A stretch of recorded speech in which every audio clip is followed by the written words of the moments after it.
The Law and the Promise. By Neville Goddard. Chapter 1. The Law, imagining creates reality. Man is all imagination. God is man and exists in us and we in him. The eternal body of man is the imagination, that is, God, himself, Blake. The purpose of the first portion of this book is to show, through actual true stories, how imagining creates reality. Science progresses by way of hypotheses tentatively tested and afterwards accepted or rejected according to the facts of experience. The claim that imagining creates reality needs no more consideration than is allowed by science. It proves itself in performance. The world in which we live is a world of imagination. In fact, life itself is an activity of imagining, for Blake, wrote Professor Morrison of the University of St. Andrews, the world originates in a divine activity identical with what we know ourselves as the activity of imagination, his task being to open the immortal eyes of man inward into the worlds of thought, into eternity. Ever expanding in the bosom of God, the human imagination. Nothing appears or continues in being by a power of its own. Events happen because comparatively stable imaginal activities created them, and they continue in being only as long as they receive such support. The secret of imagining, writes Douglas Fawcett, is the greatest of all problems to the solution of which the mystic aspires. Supreme power, supreme wisdom, supreme delight lie in the far-off solution of this mystery.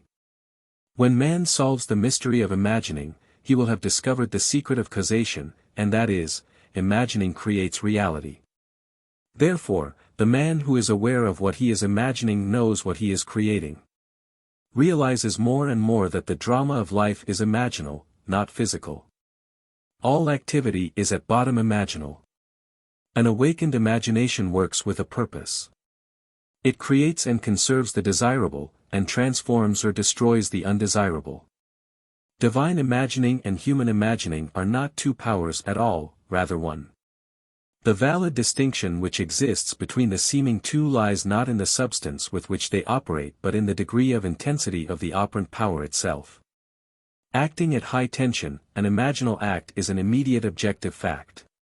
Keyed low, an imaginal act is realized in a time process. But whether imagination is keyed high or low, it is the ultimate, essentially non-objective reality from which objects are poured forth like sudden fancies. Hermann Kaiserling, Count, The Travel Diary of a Philosopher. No object is independent of imagining on some level or levels. Everything in the world owes its character to imagination on one of its various levels.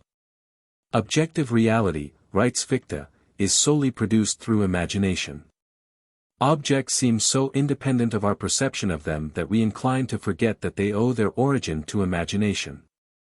The world in which we live is a world of imagination, and man, through his imaginal activities, creates the realities and the circumstances of life. This he does either knowingly or unknowingly. Men pay too little attention to this priceless gift, the human imagination, and a gift is practically non-existent unless there is a conscious possession of it and a readiness to use it.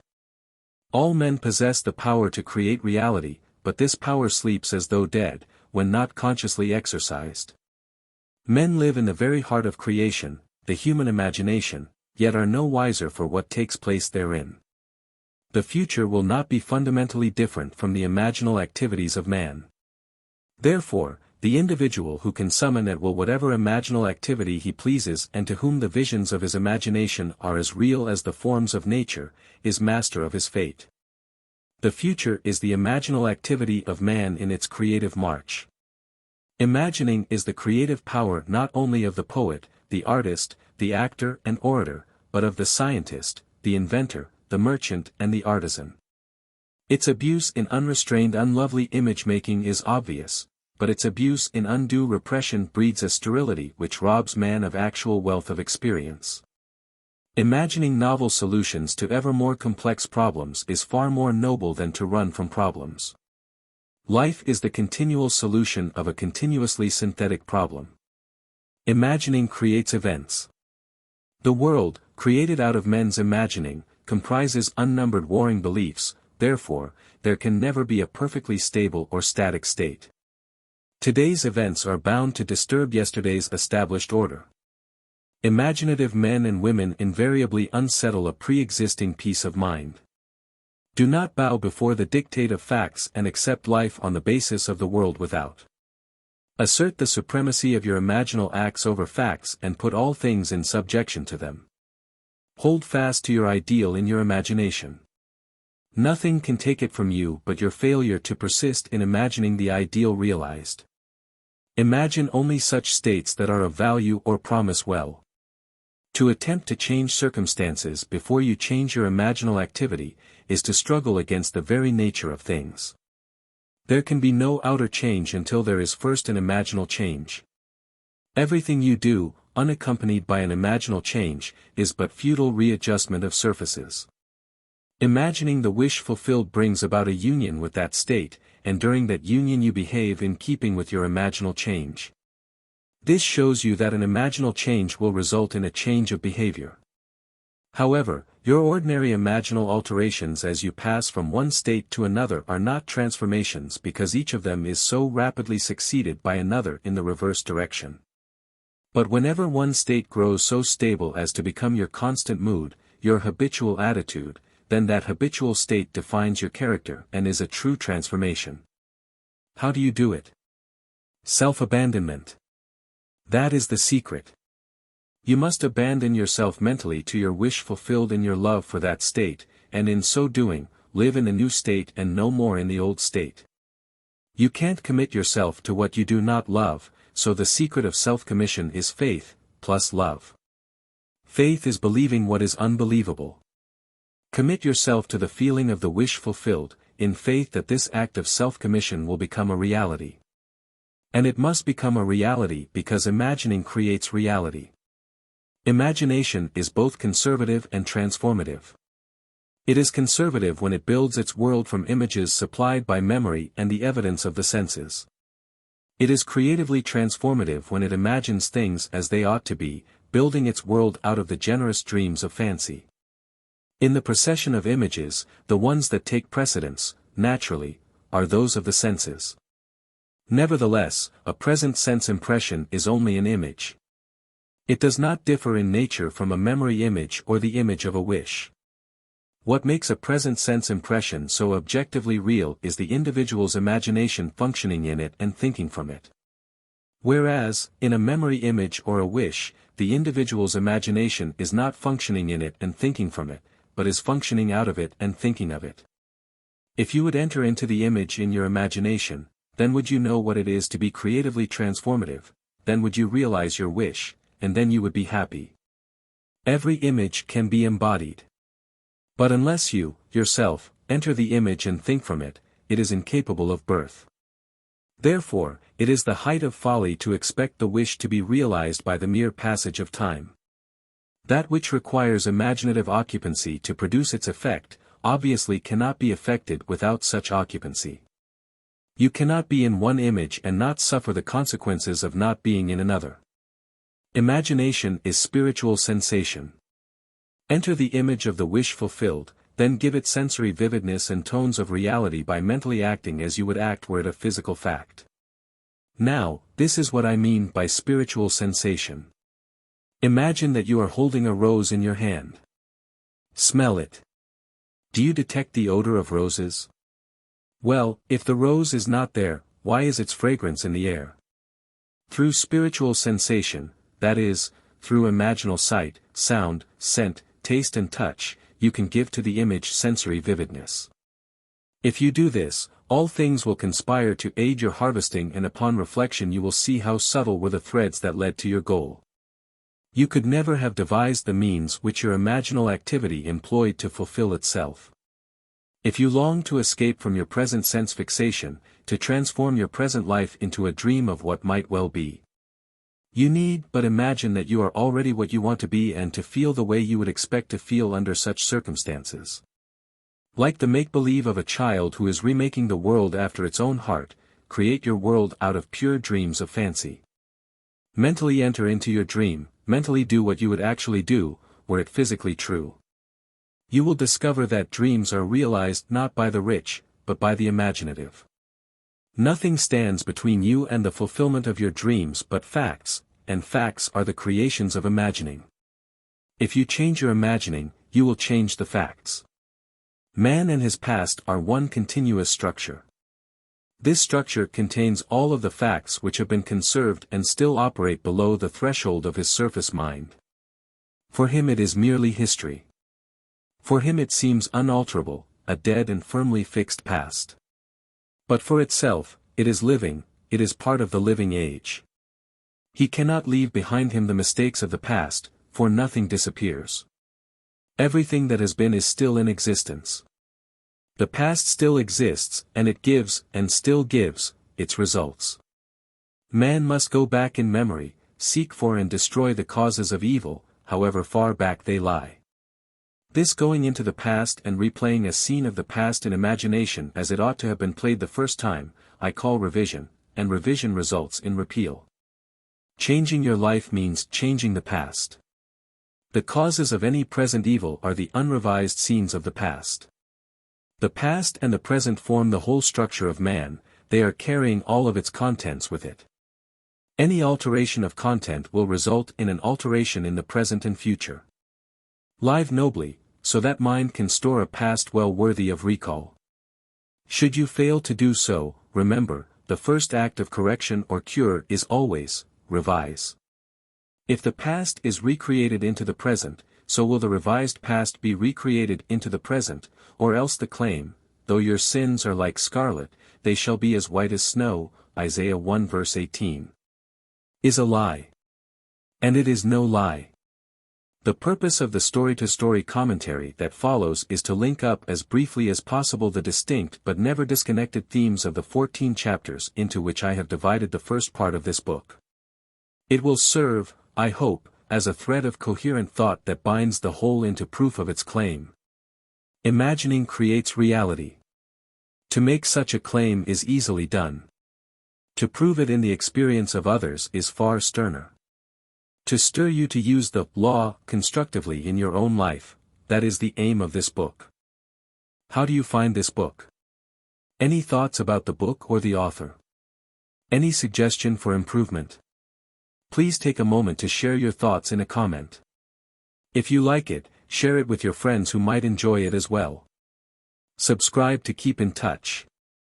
Visit CompleteAudiobooks.com for more quality content.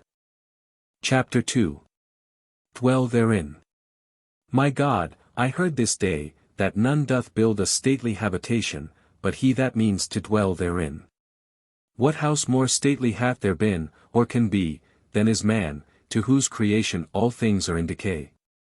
George Herbert. I wish it were true of man's noble dreams, but unfortunately, perpetual construction, deferred occupancy, is the common fault of man. Why build a stately habitation, unless you intend to dwell therein? Why build a dream house and not dwell therein? This is the secret of those who lie in bed awake while they dream things true. They know how to live in their dream until, in fact, they do just that. Man, through the medium of a controlled, waking dream, can predetermine his future. That imaginal activity, of living in the feeling of the wish fulfilled, leads man across a bridge of incident to the fulfillment of the dream. If we live in the dream, thinking from it, and not of it, then the creative power of imagining will answer our adventurous fancy, and the wish fulfilled will break in upon us and take us unawares. Man is all imagination. Therefore, man must be where he is in imagination, for his imagination is himself. To realize that imagination is not something tied to the senses or enclosed within the spatial boundary of the body is most important. Although man moves about in space by movement of his physical body, he need not be so restricted. He can move by a change in what he is aware of. However real the scene on which sight rests, man can gaze on one never before witnessed. He can always remove the mountain if it upsets his concept of what life ought to be. This ability to mentally move from things as they are to things as they ought to be, is one of the most important discoveries that man can make. It reveals man as a center of imagining with powers of intervention which enable him to alter the course of observed events, moving from success to success through a series of mental transformations of nature, of others, and himself. For many years a doctor and his wife dreamed about their stately habitation, but not until they imaginatively lived in it, did they manifest it. Here is their story. Some 15 years ago, Mrs. M. and I purchased a lot on which we built a 2-story building housing our office and living area. We left ample space on the lot for an apartment building, if and when our finances would permit. All those years we were busy paying off our mortgage, and at the end of that time had no money for the additional building we still desired so much. It was true that we had an ample savings account which meant security for our business, but to use any part of it for a new building would be to jeopardize that security. But now your teaching awakened a new concept, boldly telling us we could have what we most desired through the controlled use of our imagination, and that realizing a desire was made more convincing without money. We decided to put it to a test, to forget about money and concentrate our attention on the thing we desired most in this world, the new apartment building. With this principle in mind, we mentally constructed the new building as we wanted it, actually drawing physical plans so we could better formulate our mental picture of the completed structure. Never forgetting to think from the end, in our case, the completed, occupied building, we took many imaginative trips through our apartment house, renting the units to imaginary tenants. Examining in detail every room and enjoying the feeling of pride as friends offered congratulations on the unique planning. We brought into our imaginal scene one friend in particular, I shall call her Mrs. X, a lady we had not seen for some time as she had given us up socially, believing us a bit peculiar in our new way of thinking. In our imaginal scene, we took her through the building and asked how she liked it. Hearing her voice distinctly, we had her reply, "Doctor, I think it is beautiful." One day, while talking together of our building, my wife mentioned a contractor who had constructed several apartment houses in our neighborhood. We knew of him only by the name that appeared on signs adjacent to buildings under construction. But realizing that if we were living in the end, we would not be looking for a contractor, we promptly forgot this angle. Continuing these periods of daily imagining for several weeks, we both felt we were now fused with our desire and had successfully been living in the end. One day a stranger entered our office and identified himself as the contractor whose name my wife had mentioned weeks before. In an apologetic manner, he said, "I don't know why I stopped here. I normally don't go to see people, but rather, people come to see me." He explained that he passed our office often and had wondered why there wasn't an apartment building on the corner lot. We assured him we would like very much to have such a building there, but that we had no money to put into the project, not even the few $100s it would take for plans. Our negative response did not faze him, and seemingly compelled, he began to figure and devise ways and means to carry out the job, unasked and unencouraged by us. Forgetting the incident, we were quite startled, and a few days later this man called, informing us that plans were completed and that the proposed building would cost us $30,000. We thanked him politely and did absolutely nothing. We knew we had been living imaginatively in the end of a completed building, and that imagination would assemble that building perfectly without any outside assistance from us. So, we were not surprised when the contractor called again the next day to say he had found a set of blueprints in his files that fitted our needs perfectly with few alterations. This, we were informed, would save us the architect's fee for new plans. We thanked him again and still did nothing. Logical thinkers would insist that such negative response from prospective customers would completely end the matter. Instead, 2 days later, the contractor again called with the news that he had located a finance company willing to cover the necessary loan with the exception of a few $1,000s. It sounds incredible, but we still did nothing. For, remember, to us this building was completed and rented, and in our imagination we had not put one penny into its construction. The balance of this tale reads like a sequel to Alice in Wonderland, for the contractor came to our office the next day and said, as though presenting us with a gift, "You people are going to have that new building anyway. I've decided to finance the balance of the loan myself. If this is agreeable, I'll have my lawyer draw up the papers, and you can pay me back out of net profits from rentals." This time we did do something. We signed the papers, and construction began immediately. Most of the apartment units were rented before final completion, and all but one occupied the day of completion. We were so thrilled by the seemingly miraculous events of the past few months that for a while we didn't understand this seeming flaw in our imaginal picture. But knowing what we had already accomplished through the power of imagining, we immediately conceived another imaginal scene, and in it, this time, instead of showing the party through the unit and hearing the words, "We'll take it," we ourselves in imagination visited tenants who had already moved in that apartment. We allowed them to show us through the rooms and heard their pleased and satisfied comments. 3 days later that apartment was rented.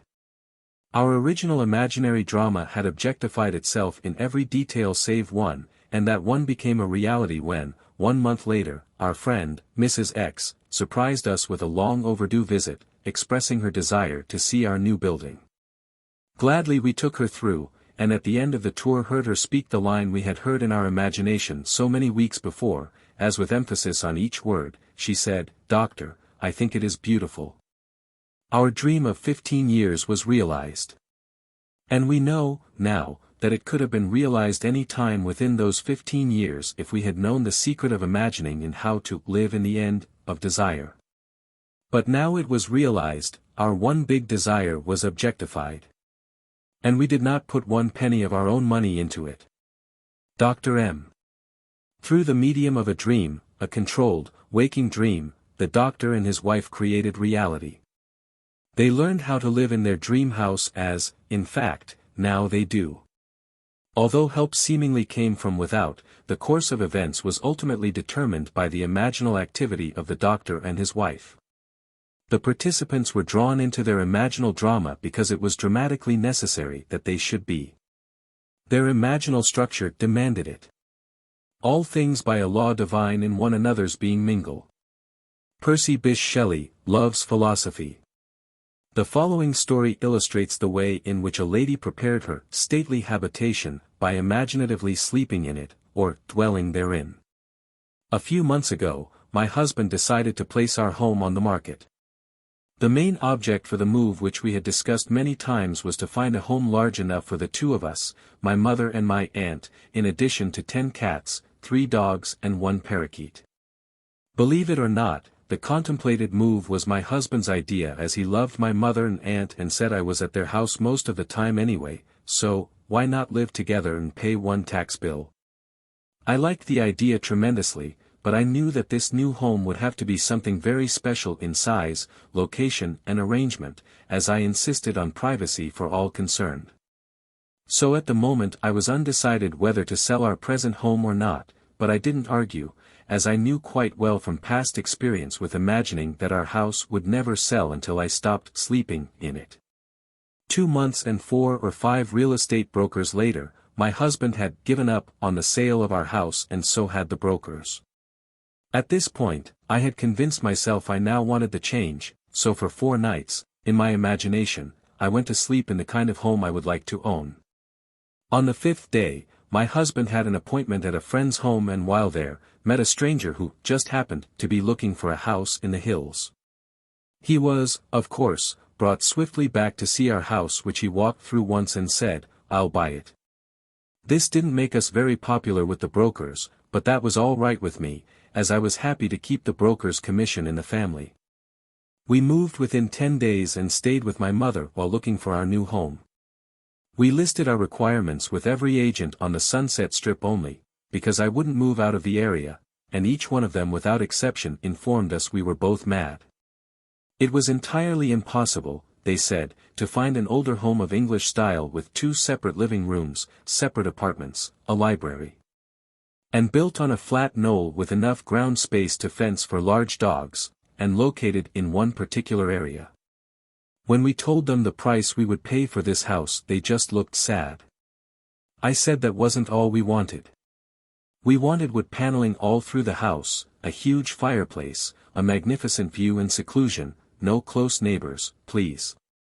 At this point the lady agent would giggle and remind me that there was no such house, but if there were, they would realize 5 times what we were willing to pay. But I knew there was such a house, because my imagination had been sleeping in it, and if I am my imagination, then I had been sleeping in it. By the second week we had exhausted 5 real estate offices, and the gentleman in the 6th office was looking a little wild when one of his partners who had not spoken until then said, "Why don't you show them the place up King's Road?"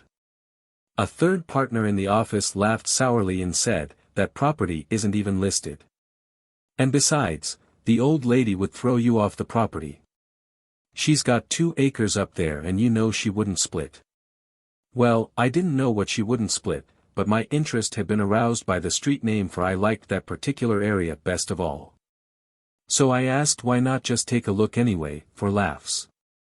As we drove up the street and turned off onto a private road, we approached a large 2-story house built of redwood and brick, English in appearance, surrounded by tall trees and sitting alone and aloof on its own knoll, viewing the city below from all of its many windows. I felt a peculiar excitement as we walked to the front door and were greeted by a lovely woman who graciously asked us in. I do not think I breathed for the next minute or two, for I had walked into the most exquisite room I had ever seen. The solid redwood walls and the brick of a great fireplace rose to a height of 28 feet, terminating in an arched ceiling joined together by huge redwood beams. The room was straight out of Dickens, and I could almost hear Christmas carolers singing on the balcony of the upstairs dining room, which looked out over the living room. A great cathedral window gave a view of sky, mountains and city far below, and the beautiful old redwood walls glowed in the sunlight. We were shown through a spacious apartment on the lower floor with connecting library, separate entrance and separate patio.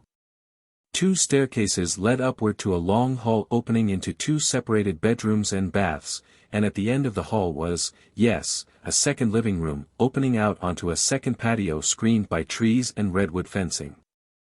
Built on 2 acres of beautifully landscaped grounds, I began to understand what the agent had meant by saying she wouldn't split, for on 1 acre stood a large swimming pool and pool house completely separated from the main house but undoubtedly belonging to it.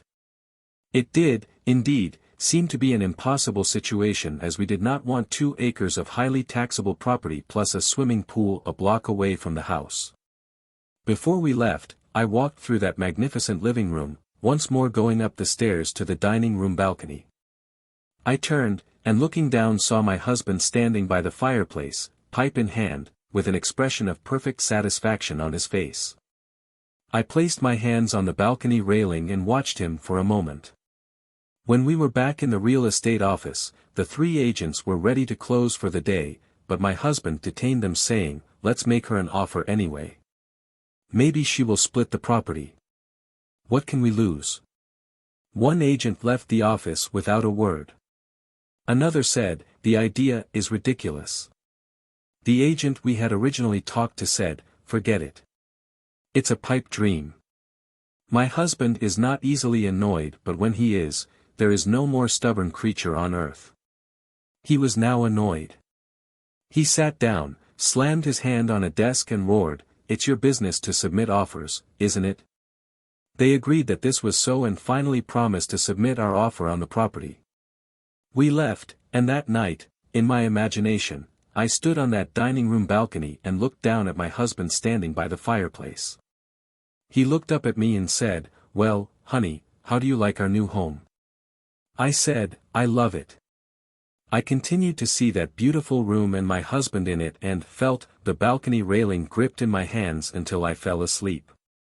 The next day, as we were having dinner in my mother's house, the telephone rang and the agent, in an unbelieving voice, informed me that we had just purchased a house.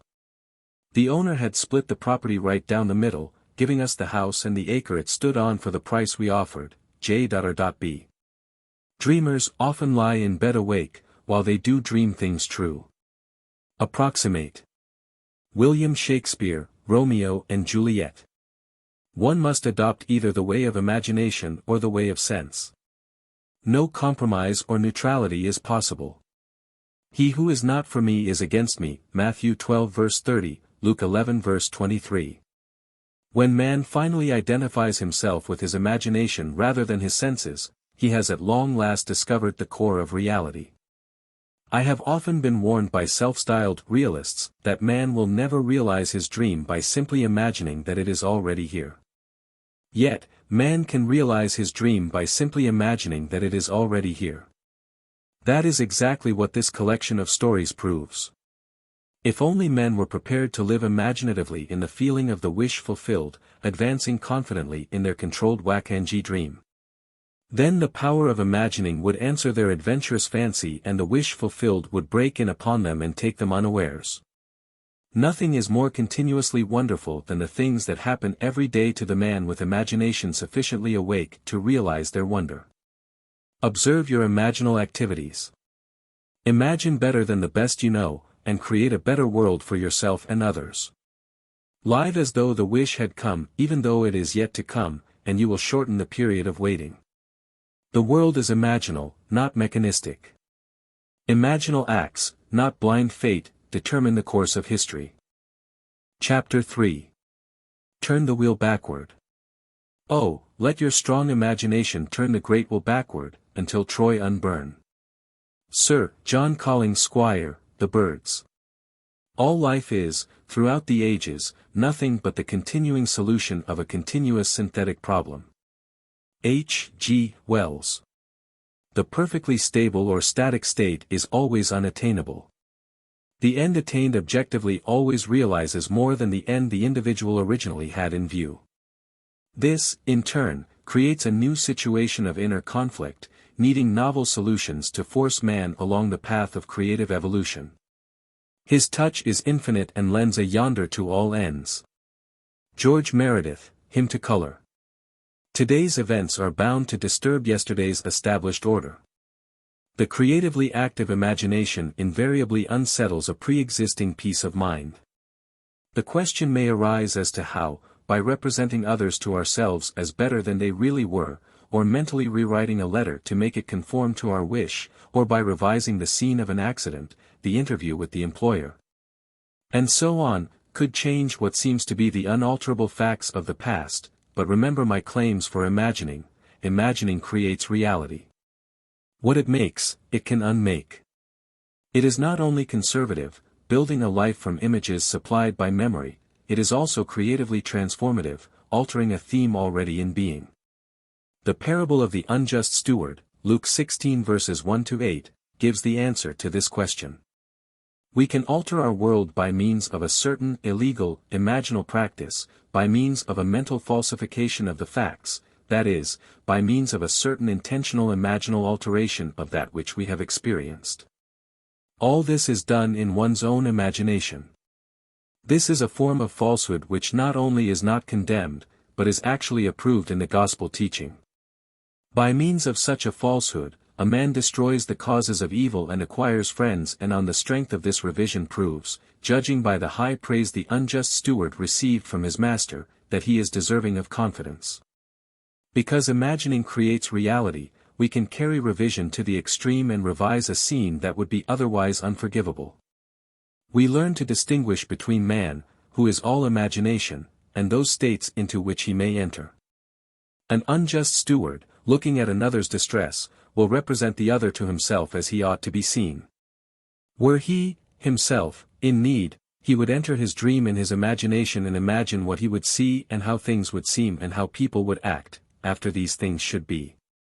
Then, in this state he would fall asleep, feeling the way he would expect to feel, under such circumstances. Would that all the Lord's people were unjust stewards, mentally falsifying the facts of life to deliver individuals forevermore. For the imaginal change goes forward, until at length the altered pattern is realized on the heights of attainment. Our future is our imaginal activity in its creative march. Imagine better than the best you know. To revise the past is to reconstruct it with new content. Man should daily relive the day as he wished he had lived it, revising the scenes to make them conform to his ideals. For instance, suppose today's mail brought disappointing news. Revise the letter. Mentally rewrite it and make it conform to the news you wish you had received. Then, in imagination, read the revised letter over and over again, and this will arouse the feeling of naturalness. And imaginal acts become facts as soon as we feel natural in the act. This is the essence of revision, and revision results in repeal. This is exactly what F.B. did. Late in July I wrote to a real estate agent of my desire to sell a piece of land which had been a financial burden to me. His negative reply listed all the reasons why sales were at a standstill in that area, and he forecast a bleak period of waiting until after the first of the year. I received his letter on a Tuesday, and, in my imagination, I rewrote it with words indicating that the agent was eager to take my listing. I read this revised letter over and over, and I extended my imaginal drama using your theme of the four mighty ones of our imagination, from your book Seed Time and Harvest, the producer, the author, the director and the actor. In my imaginal scene as producer, I suggested the theme, the lot is sold for a profit. As the author, I wrote this simple scene which, to me, implied fulfillment. Standing in the real estate office, I extended my hand to the agent and said, "Thank you, sir," and he replied, "It was a pleasure doing business with you." As director, I rehearsed myself as actor until that scene was vividly real and I felt the relief which would be mine if the burden were really lifted. 3 days later, the agent I had originally written phoned me saying he had a deposit for my lot at the price I had specified. I signed the papers in his office the next day, extended my hand and said, "Thank you, sir." The agent replied, "It was a pleasure doing business with you." 5 days after I had constructed and enacted an imaginal scene, it became a physical reality and was played word for word just as I had heard it in my imagination.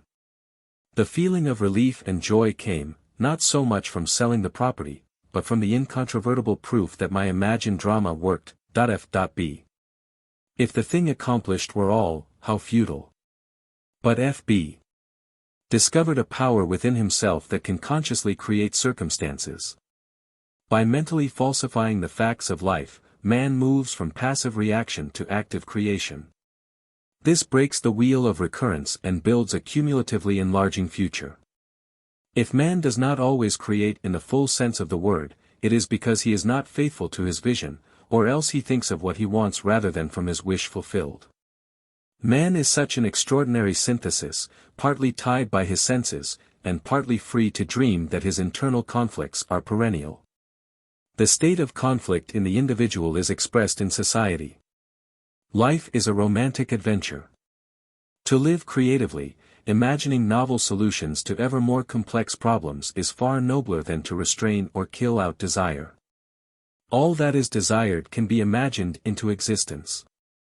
Wouldst thou be in a dream, and yet not sleep? John Bunyan, The Pilgrim's Progress. Try to revise your day every night before falling asleep. Try to visualize clearly and enter into the revised scene which would be the imaginal solution of your problem. The revised imaginal structure may have a great influence on others, but that is not your concern. The other, influenced in the following story, is profoundly grateful for that influence. LSE writes, "Last August, while on a blind date, I met the man I wanted to marry. This happens sometimes, and it happened to me. He was everything I had ever thought of as desirable in a husband. 2 days after this enchanted evening, it was necessary for me to change my place of residence because of my work, and that same week the mutual friend who had introduced me to this man, moved away from the city. I realized that the man I had met probably did not know of my new address, and frankly, I was not sure he knew my name. After your last lecture, I spoke to you of this situation. Although I had plenty of other dates, I could not forget this one man. Your lecture was based on revising our day, and after speaking to you, I determined to revise my day, every day. Before going to sleep that night, I felt I was in a different bed, in my own home, as a married woman, and not as a single working girl, sharing an apartment with 3 other girls. I twisted an imaginary wedding band on my imaginary left hand, saying over and over to myself, 'This is wonderful. I really am Mrs. J.E., and I fell asleep in what was, a moment before, a waking dream.' I repeated this imaginary scene for 1 month, night after night. The first week in October he found me. On our second date, I knew my dreams were rightly placed. Your teaching tells us to live in the end of our desire until that desire becomes fact, so although I did not know how he felt toward me, I continued, night after night, living in the feeling of my dream realized. The results? In November he proposed. In January we announced our engagement, and the following May we were married. The loveliest part of it all, however, is that I am happier than I ever dreamed possible, and I know in my heart, he is too. Mrs. J.E. By using her imagination radically, instead of conservatively, by building her world out of pure dreams of fancy rather than using images supplied by memory, she brought about the fulfillment of her dream. Common sense would have used images supplied by her memory, and thereby perpetuated the fact of lack in her life. Imagination created what she desired out of a dream of fancy. Everyone must live wholly on the level of imagination, and it must be consciously and deliberately undertaken. Lovers and madmen have such seething brains, such shaping fantasies, that apprehend more than cool reason over comprehends. William Shakespeare. A Midsummer Night's Dream. If our time of revision be well spent, we need not worry about results, our fondest hopes will be realized. Art thou real, earth? Am I? In whose dream do we exist? Approximate. Frank Kendon, The Timepiece. There is no inevitable permanence in anything. Both past and present continue to exist only because they are sustained by imagining on some level or other. And a radical transformation of life is always possible by man revising the undesirable part of it. In his letter, Mr. R.S. questions this subject of influence. During your current series of lectures, trouble developed with collections on one of my trust deeds. The security, a house and lot, was neglected and run down. The owners were apparently spending their money in bars while their two little girls, aged 9 and 11, were noticeably uncared for. However, forgetting appearances, I began to revise the situation. In my imagination I drove my wife past the property and said to her, "Isn't the yard beautiful? It's so neat and well cared for. Those people really show their love for their home. This is one trust deed we will never have to worry about." I would see the house and lot as I wanted to see it, a place so lovely, it gave me a warm glow of pleasure. Every time the thought of this property came to me, I repeated my imaginal scene. After I had been practicing this revision for some time, the woman who lived in the house had an automobile accident. While she was in the hospital her husband disappeared. The children were cared for by neighbors. And I was tempted to visit the mother in the hospital to reassure her of assistance, if necessary. But how could I, when my imaginary scene implied that she and her family were happy, successful and obviously contented? So I did nothing but my daily revision. A short while after leaving the hospital, the woman and her two daughters disappeared also. Payments were sent in on the property and a few months later she reappeared with a wedding certificate and a new husband. At this writing, all payments are right up to date. The two little girls are obviously happy and well cared for, and a room has been added to the property by the owners giving our trust deed additional security. It was mighty nice to solve my problem without threats, unkind words, eviction, or worry about the little girls. But was there something in my imagining that sent that woman to the hospital? Any imaginal activity acquiring intensity through our concentrated attention to clarity of the end desired tends to overflow into regions beyond where we are, but we must leave it to take care of such imaginal activity itself. It is marvelously resourceful in adapting and adjusting means to realize itself.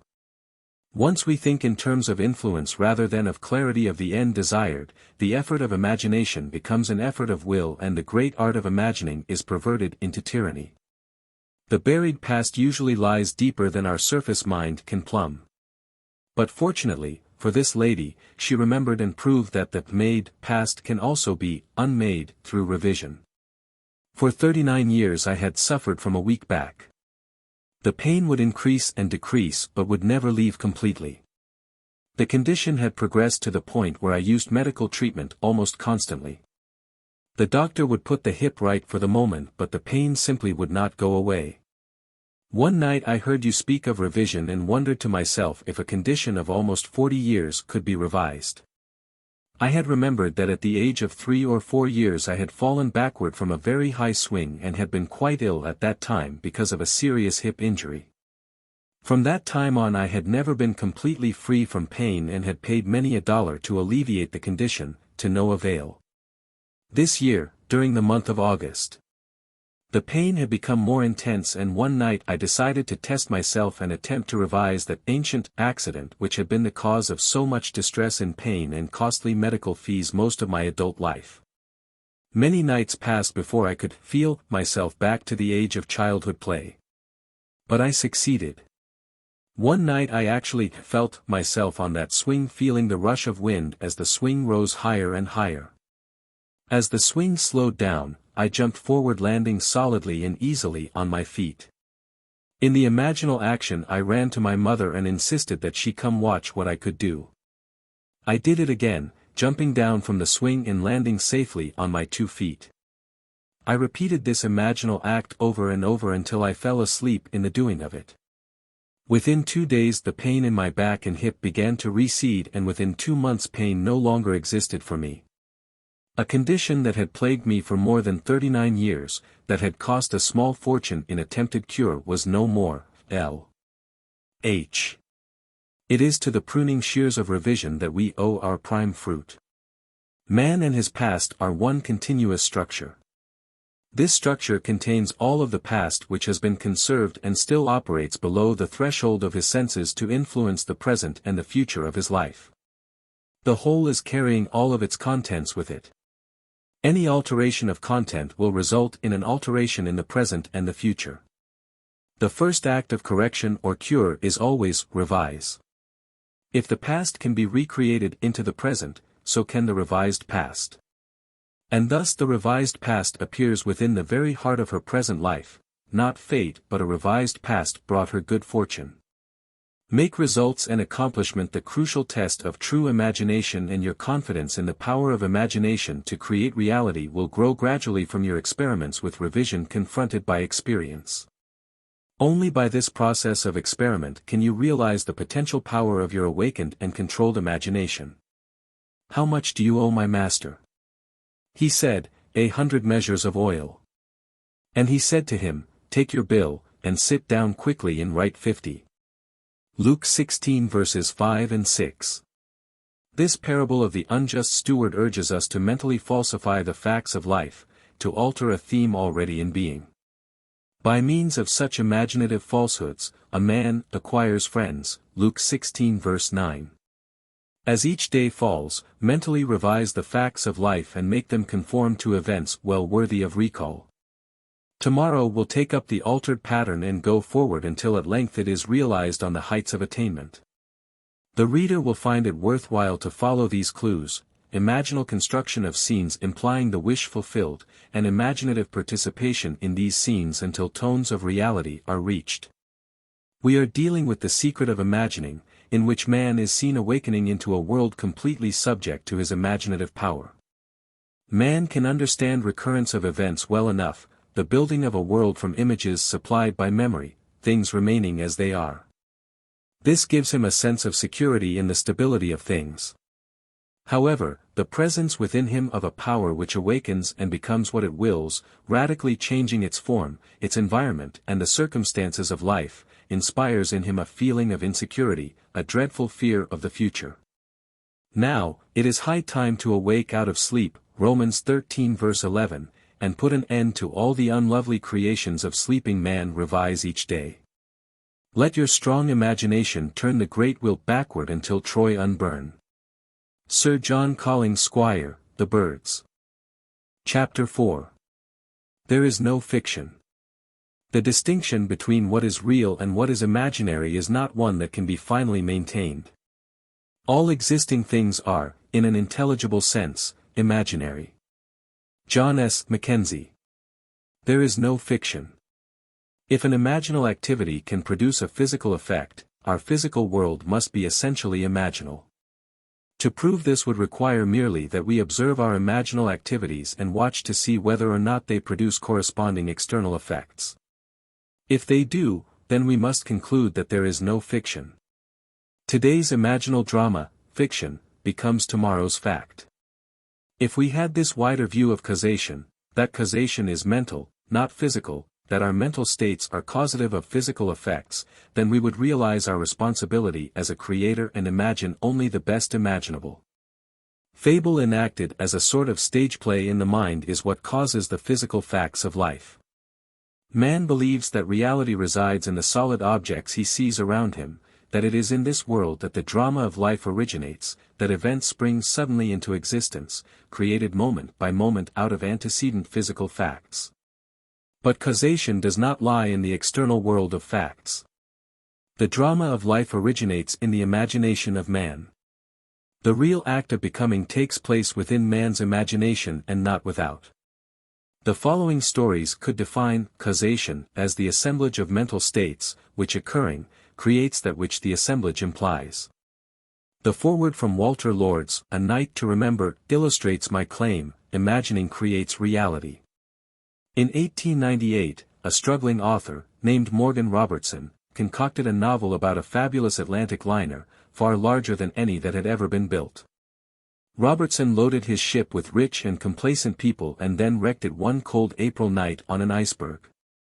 This somehow showed the futility of everything, and in fact, the book was called Futility when it appeared that year, published by the firm of M.F. Mansfield. 14 years later, a British shipping company, named the White Star Line, built a steamer remarkably like the one in Robertson's novel. The new liner was 66,000 tons displacement, Robertson's was 70,000 tons. The real ship was 882. 5 feet long, the fictional one was 800 feet. Both could carry about 3,000 people, and both had enough lifeboats for only a fraction of this number. But, then this didn't seem to matter because both were labeled unshakable. On April 19, 1912, the real ship left Southampton on her maiden voyage to New York. Her cargo included a priceless copy of the Rubaiyat of Omar Khayyam and a list of passengers collectively worth $250 million. On her way over, she, too, struck an iceberg and went down on a cold April night. Robertson called his ship the Titan. The White Star Line called its ship the Titanic. Had Morgan Robertson known that imagining creates reality, that today's fiction is tomorrow's fact, would he have written the novel Futility? In the moment of the tragic catastrophe, writes Schopenhauer, the conviction becomes more distinct to us than ever that life is a bad dream from which we have to awake. And the bad dream is caused by the imaginal activity of sleeping humanity. Imaginal activities may be remote from their manifestation and unobserved events are only appearance. Causation as seen in this tragedy is elsewhere in spacetime. Far off from the scene of action, invisible to all, was Robertson's imaginal activity, like a scientist in a control room directing his guided missile through spacetime. Who paints a picture, writes a play or book? Which others read while he's asleep in bed? Oh, the other side of the world, when they o'erlook his page the sleeper might as well be dead. What knows he of his distant unfelt life? What knows he of the thoughts his thoughts are raising? The life his life is giving, or the strife concerning him, some cavilling, some praising? Yet which is most alive, he who's asleep or his quick spirit in some other place? Or score of other places, that doth keep attention fixed and sleep from others chase? Which is the he that sleeps, or he that his own he can neither feel nor see? Samuel Butler.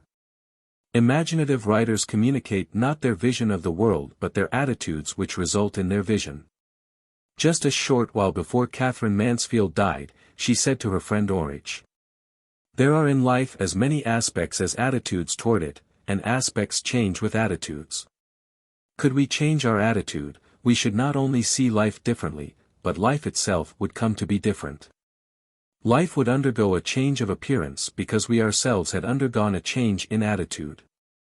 Perception of a new pattern is what I call a creative attitude towards life. Prophets, wrote Blake, in the modern sense of the word, have never existed. Jonah was no prophet in the modern sense, for his prophecy of Nineveh failed.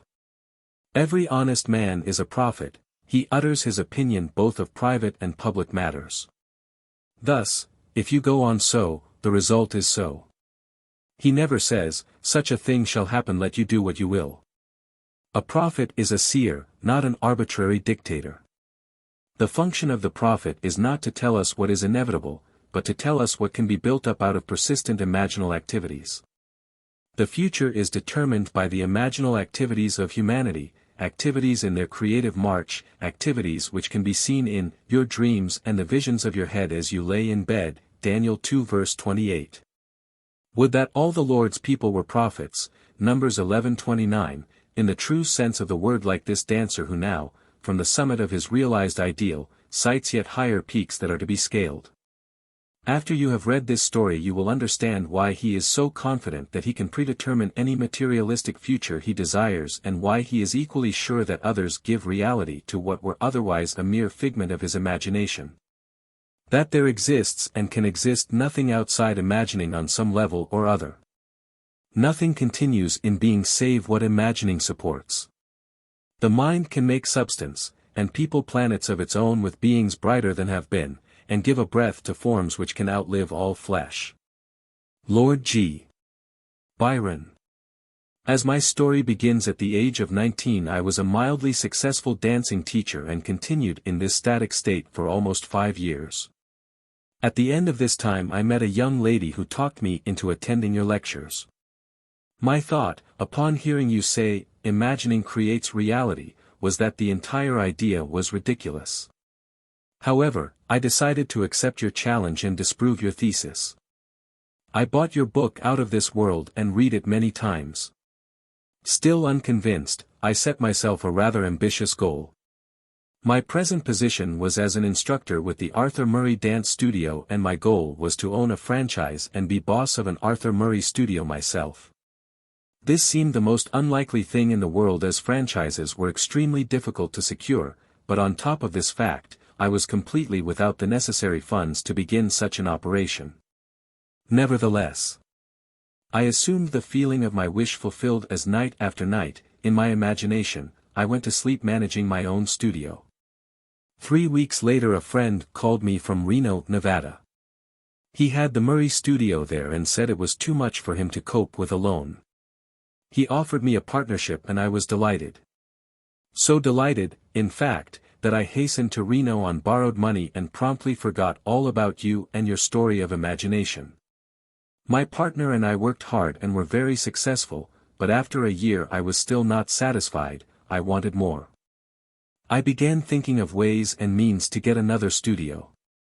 All my efforts failed. One night as I retired, I was restless and decided to read. As I looked through my collection of books I noticed your slender volume, Out of This World. I thought of the silly nonsense I had gone through 1 year ago before getting my own studio. Getting my own studio. The words in my mind electrified me. I reread the book that night, and later, in my imagination, I heard my superior praise the good job we had done in Reno and suggest we acquire a second studio, as he had a second location ready for us if we desired to expand. I reenacted this imaginal scene nightly without fail. 3 weeks from the first night of my imaginal drama, it materialized, almost word for word. My partner accepted the new studio in Bakersfield and I had the Reno studio alone. Now I was convinced of the truth of your teaching and never again will I forget. Now I wanted to share this wonderful knowledge, of imaginal power with my staff. I tried to tell them of the marvels they could accomplish, but I was unable to reach many, although one fantastic incident resulted from my efforts to tell this story. A young teacher told me he believed my story but said it would have probably happened anyway in time. He insisted the entire theory was nonsense but stated that if I could tell him something of an incredible nature that would actually happen and which he could witness, then he would believe.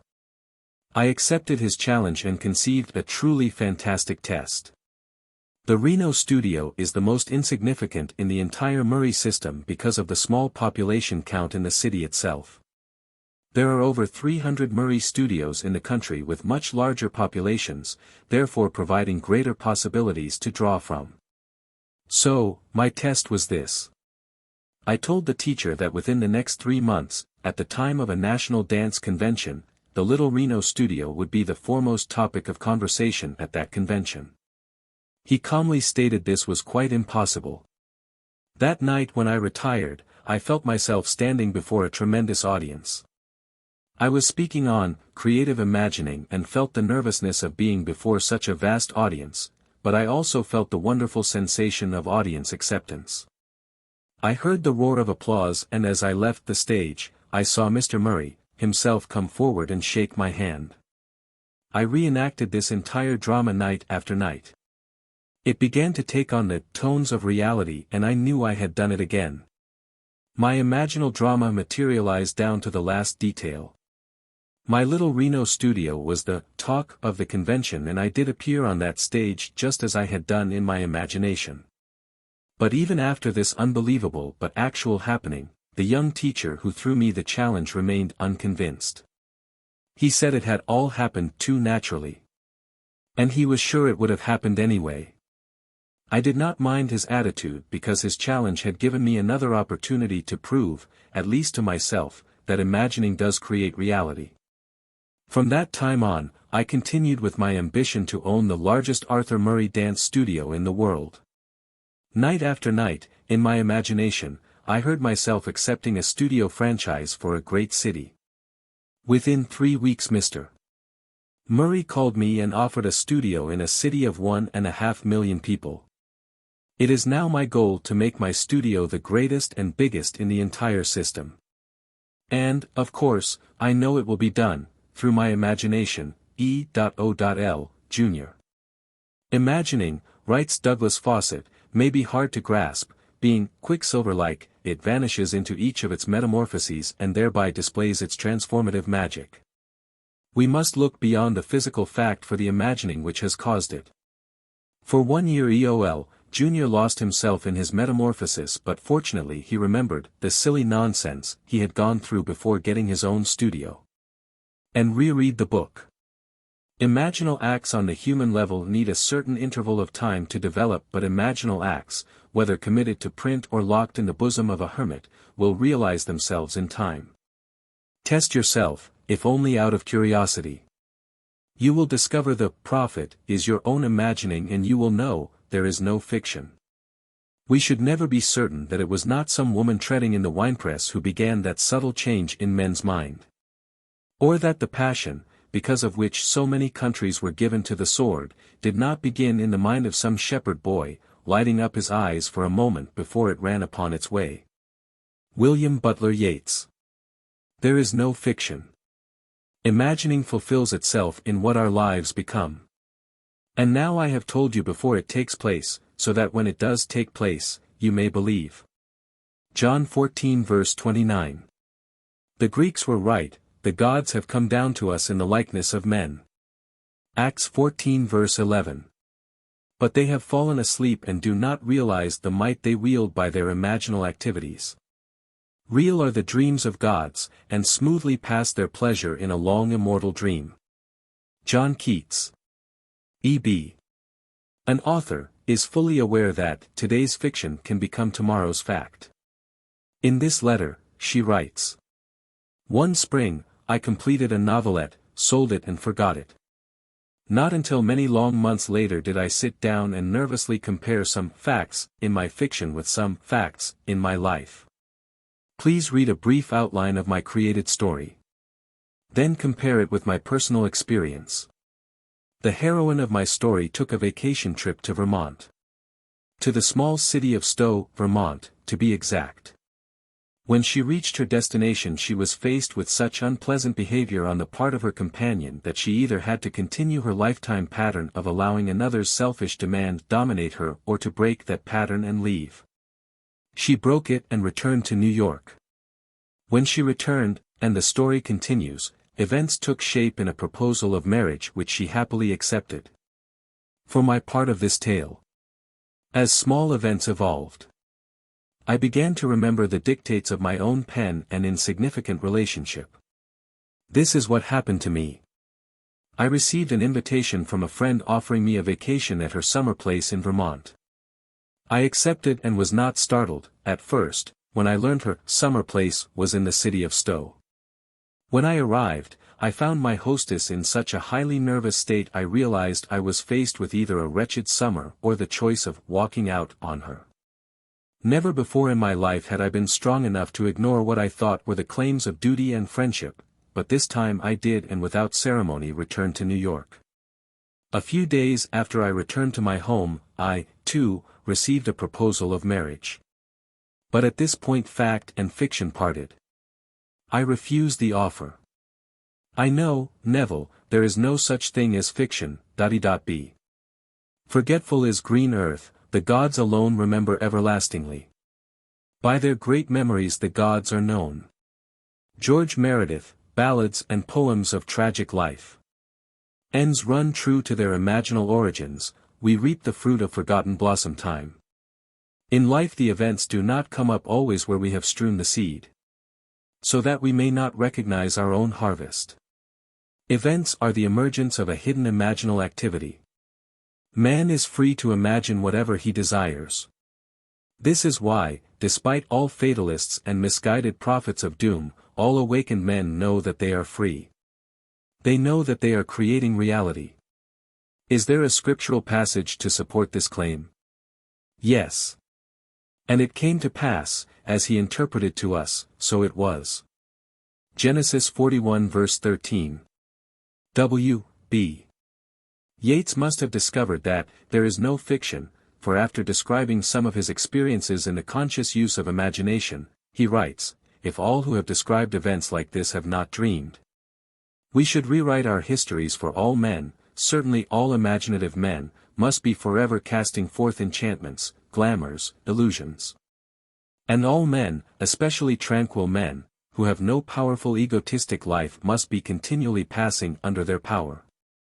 Our most elaborate thoughts, elaborate purposes, precise emotions, are often as I think, not really ours, but have on a sudden come up, as it were, out of hell or down out of heaven. Ideas of good and evil. There is no fiction. Imagine better than the best you know. Chapter 5. Subtle Threads. All you behold, though it appears without, it is within, in your imagination, of which this world of mortality is but a shadow. Blake. Nothing appears or continues in being by a power of its own. Events happen because comparatively stable imaginal activities created them, and they continue in being by virtue of the support they receive from such imaginal activities. The part which imagining the wish fulfilled plays in consciously creating circumstances is obvious in this series of stories. You will see how the telling of one story of the successful use of imagination can serve as a spur and a challenge to others to try it and see. One night a gentleman rose in my audience. He said that he had no question to ask but would like to tell me something. This was his story. When he came out of the armed forces after World War II, he got a job that gave him take-home pay of $25 a week. After 10 years he was making $600. a month. At that time he bought my book, Awakened Imagination, and read the chapter, The Pruning Shears of Revision. Through the daily practice of revision, as set forth there, he was able to tell my audience 2 years later that his income was equal to that of the President of the United States. In my audience sat a man who, by his confession, was broke. He had read the same book, but he suddenly realized he had done nothing with the use of his imagination to solve his financial problem. He decided he would try to imagine himself as the winner of the 5 to 10 pool at Caliente racetrack. In his words, in this pool, one attempts to pick winners in the 5th through the 10th races. So this is what I did. In my imagination I stood, sorting my tickets and feeling as I did so, that I had each of the 6 winners. I enacted this scene over and over in my imagination, until I actually felt goose pimples. Then I saw the cashier giving me a large sum of money which I placed beneath my imaginary shirt. This was my entire imaginal drama. And for 3 weeks, night after night, I enacted this scene and fell asleep in the action. After 3 weeks I traveled physically to the Caliente racetrack, and on that day every detail of my imaginative play was actually realized. The only change in the scene was that the cashier gave me a check for a total of $84,000 instead of currency, T.K. After my lecture the night this story was told, a man in the audience asked me if I thought it possible for him to duplicate TK's experience. I told him he must decide the circumstances of his imaginal scene himself, but that whatever scene he chose, he must create a drama he could make natural to himself and imagine the end intently with all the feeling he could muster. He must not labor for the means to the end but live imaginatively in the feeling of the wish. 1 month later he showed me a check for $16,000 which he had won in another 5 to 10 pool at the same Caliente race track the previous day. This man had a sequel to his most interesting duplication of TK's good fortune. His first win took care of his immediate financial difficulties, although he wanted more money for future family security. Also, and more important to him, he wanted to prove that this had not been an accident. He reasoned that if his good luck could happen a second time in succession, the so-called law of percentages would give way to proof for him that his imaginal structures were actually producing this miraculous reality. And so he dared to put his imagination to a second test. He continues. I wanted a sizable bank account, and this, to me, meant seeing a large balance on my bank statements. Therefore, in my imagination I enacted a scene which took me into 2 banks. In each bank I would see an appreciative smile meant for me from the bank manager as I walked into his establishment, and I would hear the teller's cordial greeting. I would ask to see my statement. In one bank I saw a balance of $10,000. In the other bank I saw a balance of $15,000. My imaginal scene did not end there. Immediately after seeing my bank balances I would turn my attention to my horse racing system which, through a progression of 10 steps, would bring my winnings to $11,533 with a starting capital of $200. I would divide the winnings into 12 piles on my desk. Counting the money in my imaginary hands I would put $1,000 in each of 11 piles and the remaining $533 in the last pile. My imaginative accounting would amount to $36,533 including my bank balances. I enacted this entire imaginative scene each morning, afternoon and night for less than 1 month, and, on March 2nd, I went to the Caliente track again. I made out my tickets, but strangely enough, and not knowing why I did so, I duplicated 6 more tickets exactly like the 6 already made out, but in the 10th selection I made a mistake and copied 2 tickets twice. As the winners came in, I held 2 of them, each paying $16,423.50. I also had 6 consolation tickets, each paying $656.80. The combined total amounted to $36,788. My imaginary accounting 1 month before had totaled $36,533. 2 points of interest, most profound to me, were that by seeming accident I had marked 2 winning tickets identically, and also, that at the end of the 9th race, which was one of the major winners, the trainer attempted to scratch the horse. But the stewards denied the trainer's request. A.J.F. How subtle were the threads that led to his goal. Results must testify to our imagining, or we really are not imagining the end at all. AJF faithfully imagined the end, and all things conspired to aid his harvesting. His mistake in copying a winning ticket twice, and the steward's refusal to allow the trainer's request were events created by the imaginal drama to move the plan of things forward to its goal. Chance, wrote Belfort Bax, may be defined as that element in the reality change, that is, in the flowing synthesis of events, which is irreducible to law or the causal category. To live wisely we must be aware of our imaginal activities, or, at any rate, of the end which they are tending. We must see to it that it is the end we desire. Wise imagining identifies itself only with such activities that are of value or promise well. However much man seems to be dealing with a material world, he is actually living in a world of imagination. When he discovers that it is not the physical world of facts but imaginal activities which shape his life, then the physical world will no longer be the reality, and the world of imagination no longer the dream.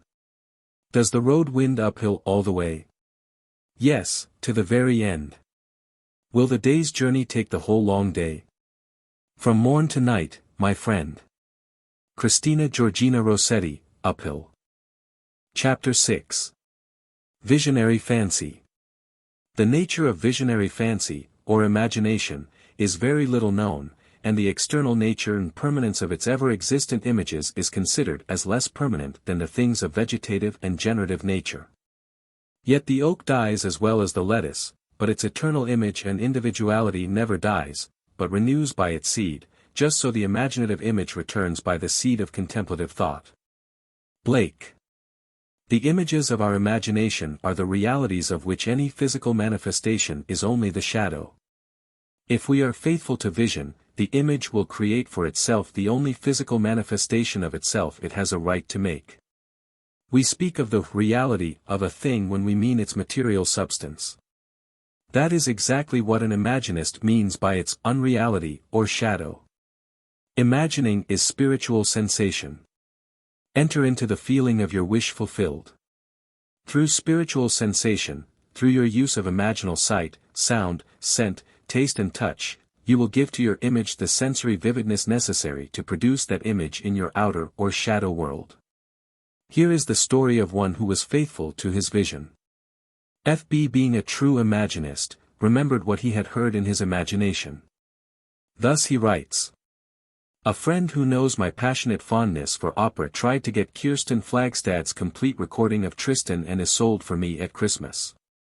In over a dozen record stores he was told the same thing. RCA Victor is not reissuing this recording and there have been no copies available since June. On December 27, I determined to prove your principle again by getting the album I desired so intensely. Lying down in my living room, I mentally walked into a record shop I patronize and asked the one salesman whose face and voice I could recall, "Do you have Flagstad's Complete Isolde?" He replied, "Yes, I have." That ended the scene and I repeated it until it was real to me. Late that afternoon, I went to that record shop to physically enact the scene. Not one detail supplied by the senses had encouraged me to believe I could walk out of that shop with those records. I had been told last September by the same salesman in the same shop the same story my friend had received there before Christmas. Approaching the salesman I had seen in imagination that morning, I said, "Do you have Flagstad's Complete Isolde?" He replied, "No, we haven't." Without saying anything audible to him, I said inwardly, "That's not what I heard you say." As I turned to leave the shop, I noticed on a top shelf what I thought to be an advertisement of this set of records and remarked to the salesman, "If you don't have the merchandise, you shouldn't advertise it." "That's right," he replied, and as he reached up to take it down, discovered it to be a complete album, with all 5 records. The scene wasn't played exactly as I had constructed it, but the result confirmed what my imagined scene implied. How can I thank you, F.B. After reading F.B.'s letter, we must agree with Anthony Eden that, an assumption, though false, if persisted in, will harden into fact. F.B.'s fancy, fusing with the sense field of the record shop, enriched aspects of it and made them his, what he perceived. Our future is our imagining in its creative march. F.B. used his imagination for a conscious purpose representing life as he desired it to be and thereby affecting life instead of merely reflecting it. So sure was he that his imaginal drama was the reality, and the physical act but a shadow, that when the salesman said, "No, we haven't," F.B. mentally said, "That's not what I heard you say." He not only remembered what he had heard, but he was still remembering it. Imagining the wish fulfilled is the seeking that finds, the asking that receives, the knocking to which is opened. He saw and heard what he desired to see and hear. And would not take, "No, we haven't," for an answer. The imaginist dreams while awake. He is not the servant of his vision, but the master of the direction of his attention. Imaginative constancy controls perception of events in spacetime. Unfortunately, most men are ever-changing, like a joyless eye that finds no object worth its constancy. Percy Bysshe Shelley, To the Moon. Mrs. Gr. 2. had imaginatively heard what she wanted to physically hear and knew the outer world must confirm it. This is her story. Some time ago we advertised our home for sale, which was necessary for us to buy a larger property on which we had placed a deposit. Several people would have bought our home immediately, but we were obliged to explain that we could not close any deal until we learned whether or not our offer for the property we wanted had been accepted. At this time, a broker called and literally begged us to allow him to show our home to a client of his who was eager for this location and would be glad to pay even more than we were asking. We explained our situation to the broker and to his client. They both stated they did not mind waiting for our deal to be consummated.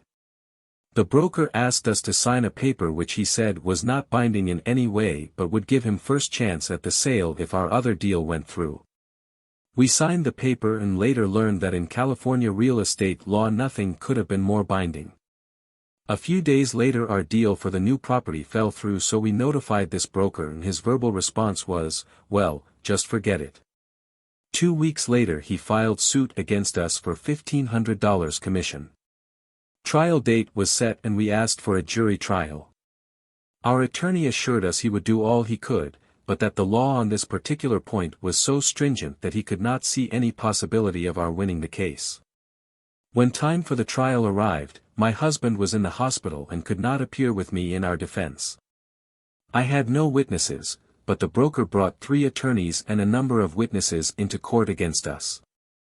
Our attorney now told me we had not the slightest chance to win. I turned to my imagination, and this is what I did.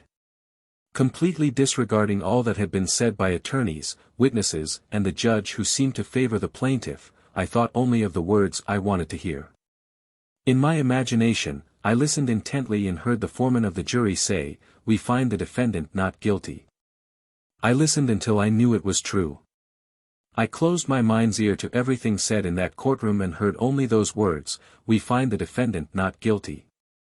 The jury deliberated from noon recess until 4:30 that afternoon, and all during those hours I sat in the courtroom and heard those words over and over in my imagination.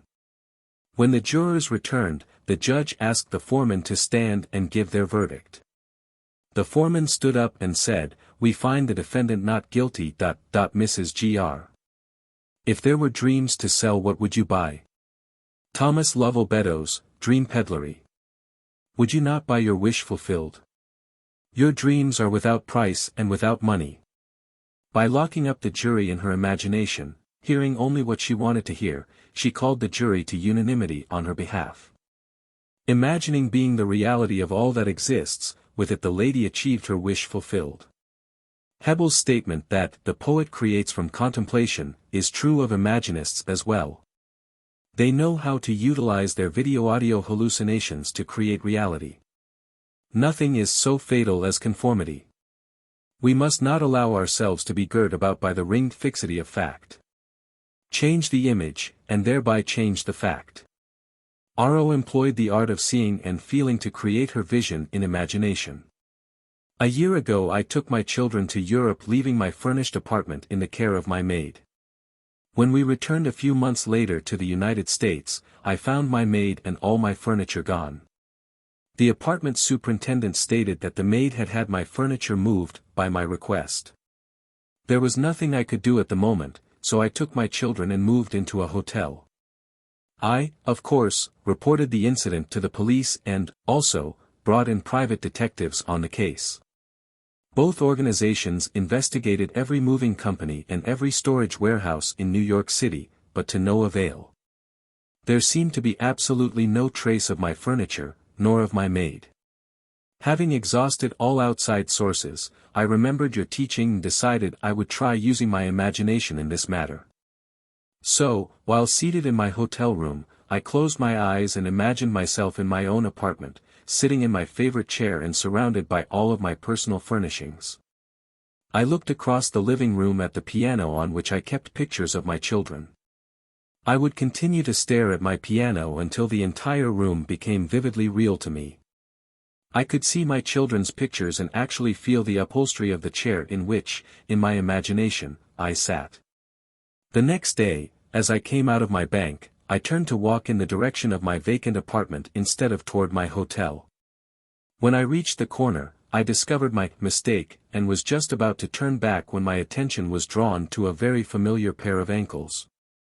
Yes, the ankles belonged to my maid. I walked up to her and took hold of her arm. She was quite frightened, but I assured her all I wanted from her was my furniture. I called a taxi and she took me to the place in which her friends had stored my furnishings.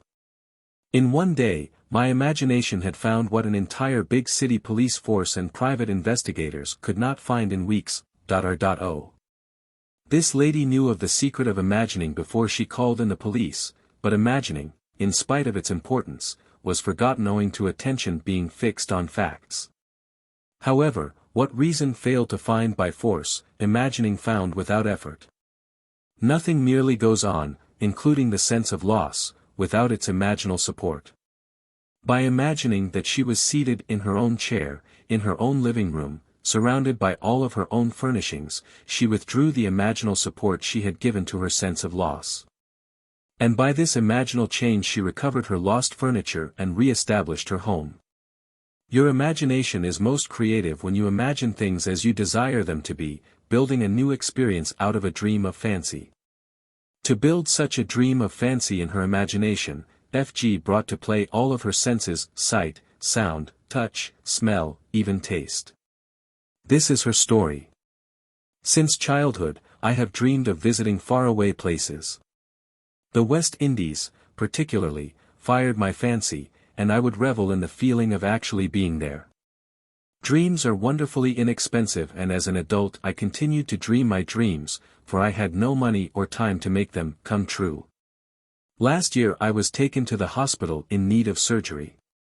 I had heard your teaching and, while recuperating, had decided to intensify my favorite daydream while I had time on my hands.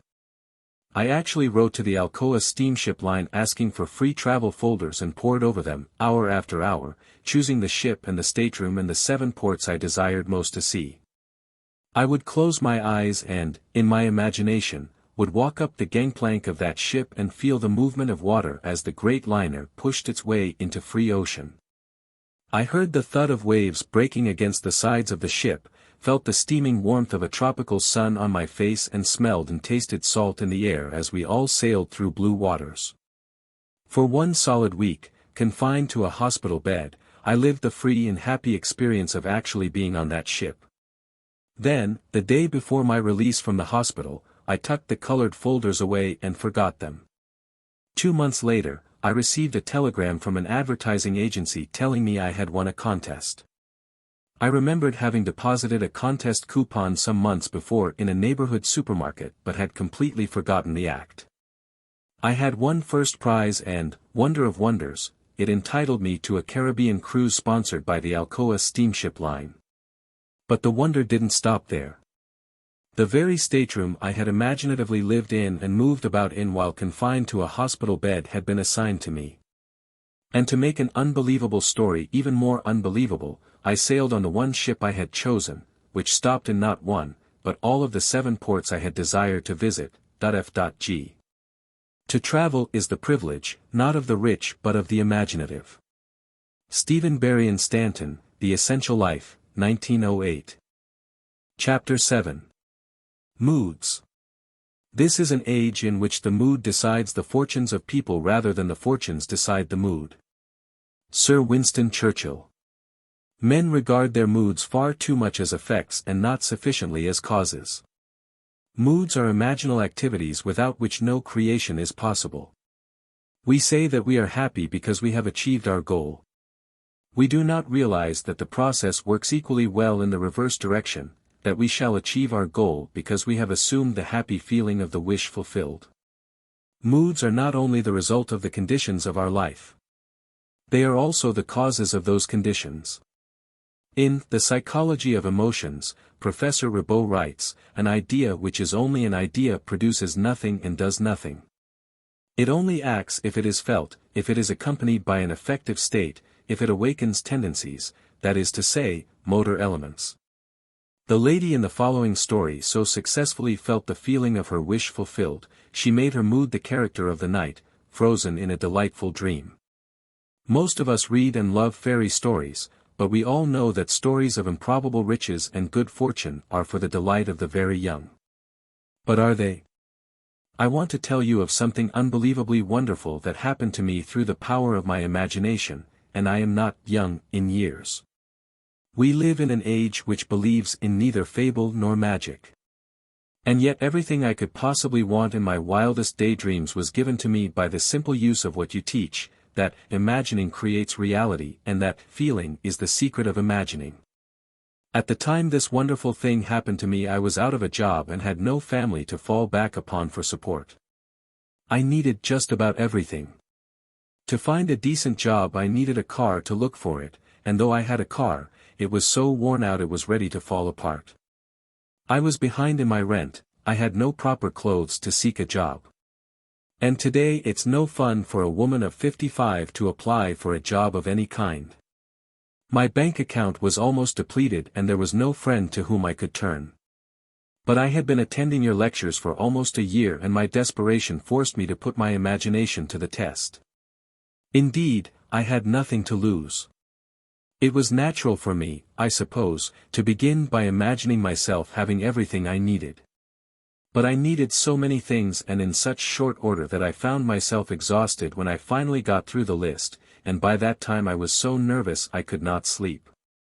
One lecture night I heard you tell of an artist who captured the feeling, or word, as you called it, of "Isn't it wonderful," in his personal experience.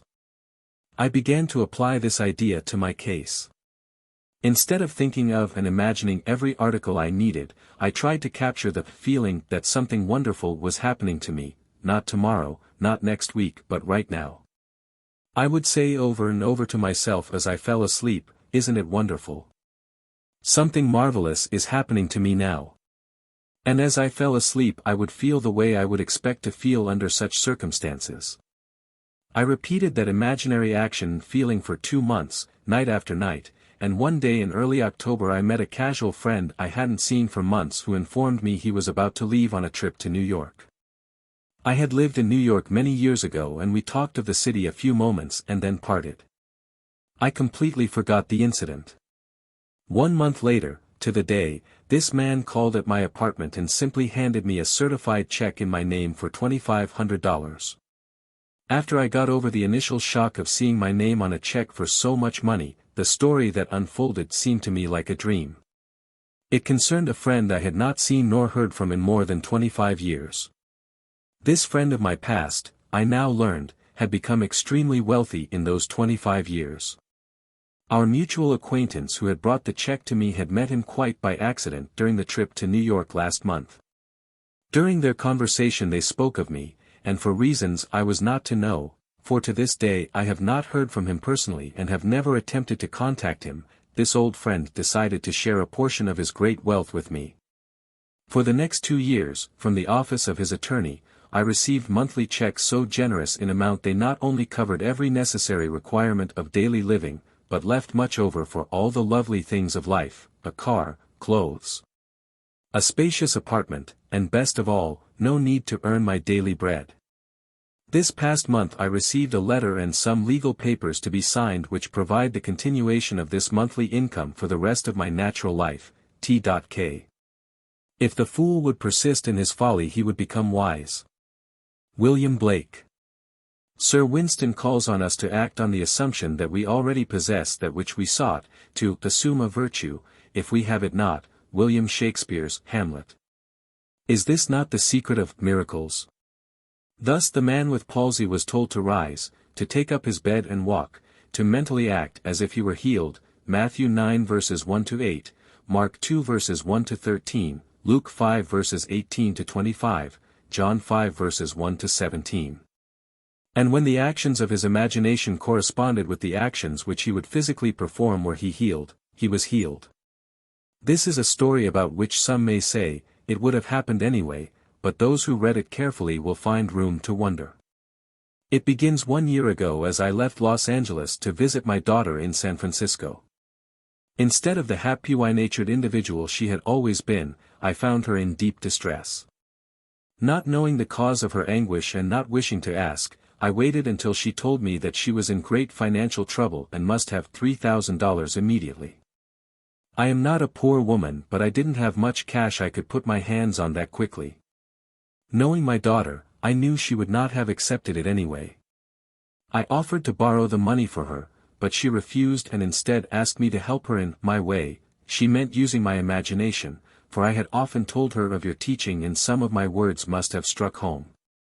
I immediately agreed on this plan with the provision that she would help me help her.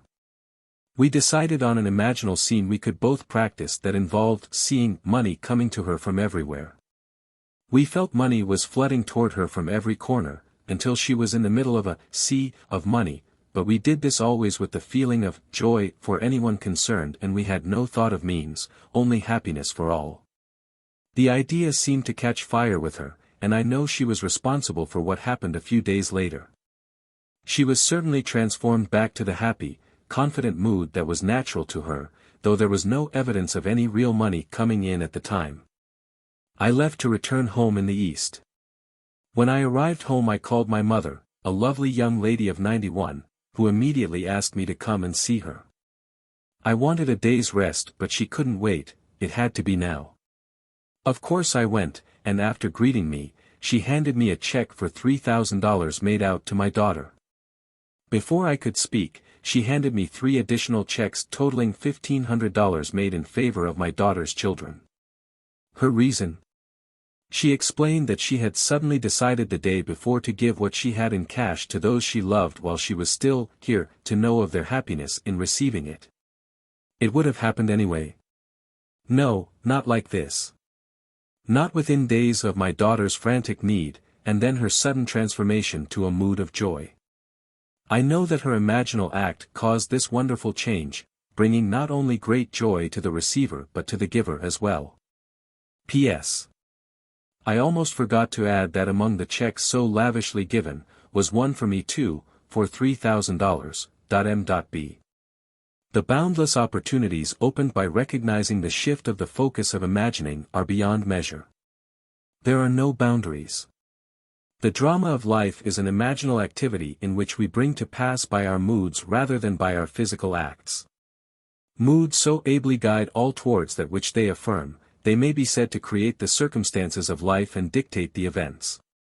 The mood of the wish fulfilled is the high tide which lifts us easily off the bar of the senses where we usually lie stranded. If we are aware of the mood and know this secret of imagining, we may announce that all that our mood affirms will come to pass. The following story is by a mother who succeeded in sustaining a seemingly playful mood with startling results. Surely you've heard the old wives' tale about warts, that, if a wart is bought, it will disappear.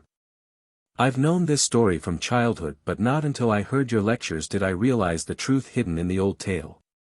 My boy, a lad of 10, had many large ugly warts on his legs, causing an irritation which had plagued him for years. I decided that my sudden insight could be used to his advantage. A boy has a lot of faith in his mother as a rule, so I asked him if he would like to be rid of his warts. He quickly said, yes, but he did not want to go to a doctor. I asked him to play a little game with me, that I would pay him a sum of money for each wart. This suited him fine, he said, he didn't see how he could lose. We arrived at a fair price, he thought, and then I said, now, I'm paying you good money for those warts, they no longer belong to you. You never keep property belonging to someone else, so you can no longer keep those warts.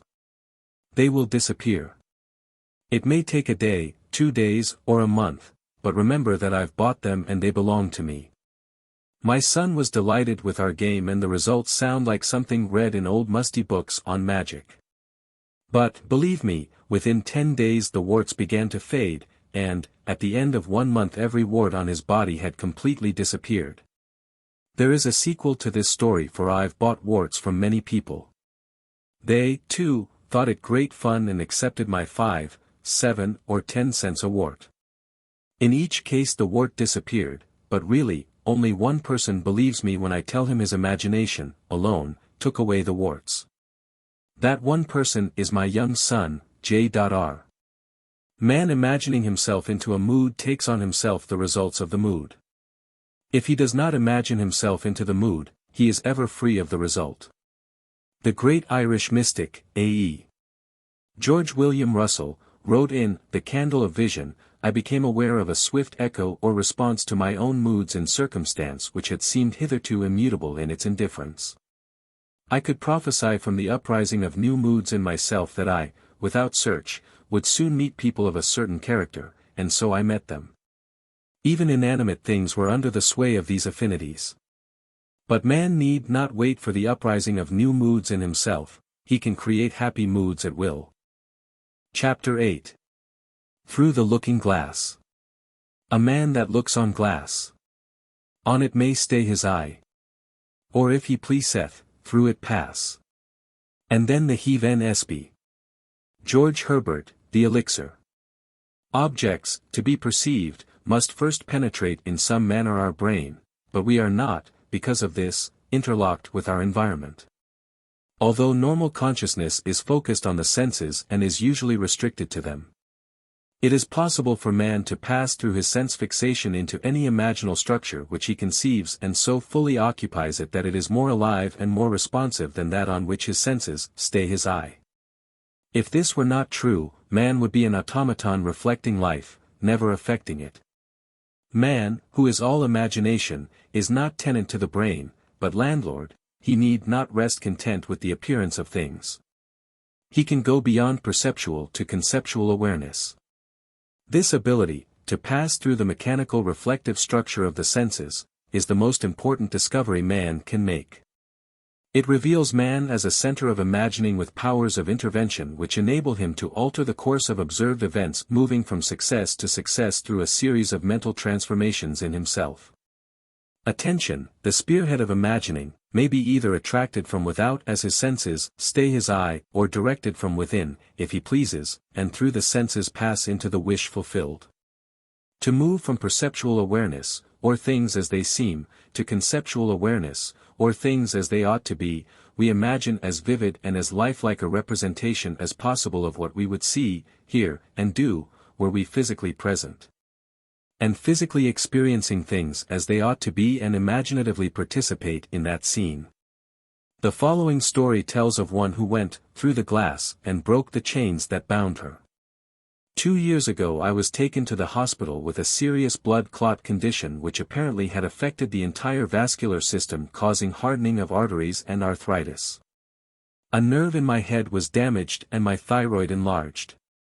Doctors could not agree on the cause of this condition, and all their treatments were completely ineffective. I was forced to give up my every enjoyable activity and remain in bed most of the time. My body, from hips to toes, felt as though it was encased and bound by tight wires, and I couldn't put my feet on the floor without wearing heavy hip-length elastic stockings. I knew something of your teaching and tried very hard to apply what I had heard, but as my condition grew worse and I could no longer attend any of your lectures, my despondency grew deeper. One day a friend sent me a postcard picturing the scene of a lovely beach by the ocean. The picture was so beautiful, I looked and looked at it and began to remember past summer days at the seashore with my parents. For a moment, the postcard picture seemed to become animated, and flooding memories of myself running free on the beach filled my mind. I felt the impact of my bare feet against the hard wet sand. I felt the icy water running over my toes and heard the crash of waves breaking on shore. This imaginal activity was so satisfying to me as I lay in bed that I continued to imagine this wonderful scene, day after day, for about 1 week.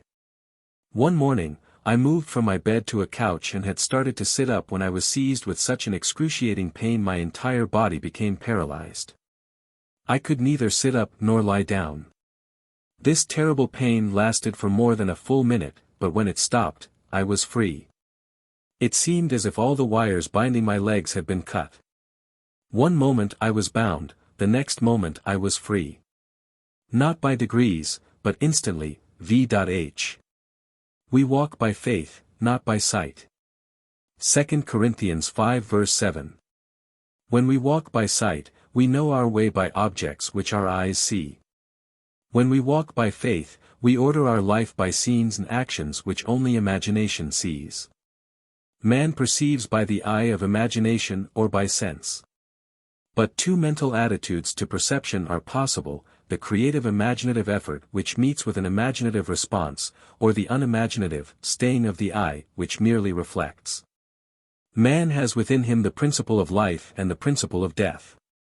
One is the imagination building its imaginal structures out of the generous dreams of fancy. The other is the imagination building its imaginal structures from images reflected by the chill wind of fact. One creates. The other perpetuates. Man must adopt either the way of faith or the way of sight. To the extent that man builds from dreams of fancy, he is alive, and, therefore, the development of the faculty to pass through the reflective glass of the senses is an increase of life. It follows that restricting the imagination by staying the eye on the reflective glass of the senses is a reduction of life. The specious surface of fact reflects rather than discloses, deflecting the eye of imagination from the truth that sets man free, John 8 verse 32. The eye of imagination, if not deflected, looks on what ought to be there, not what is.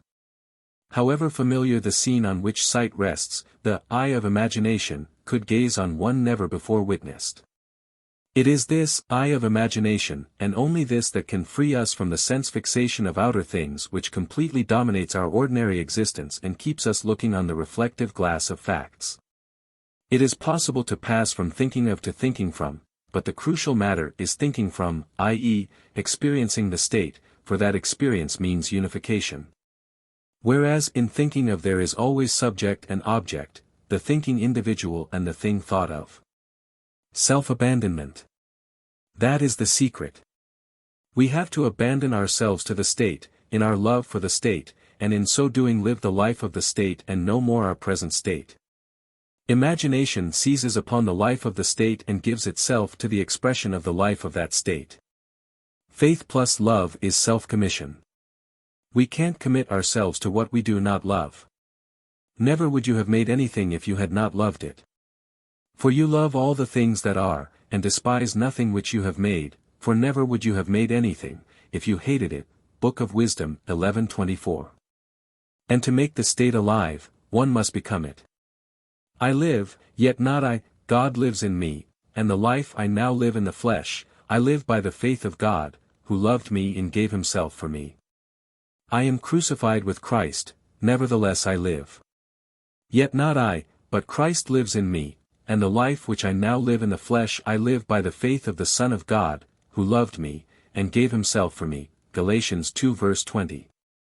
God loved man, his created, and became man in faith that this act of self-commission would transform the created into the creative. We must be imitators of God as dear children, Ephesians 5 verse 1, and commit ourselves to what we love, as God who loved us committed himself to us.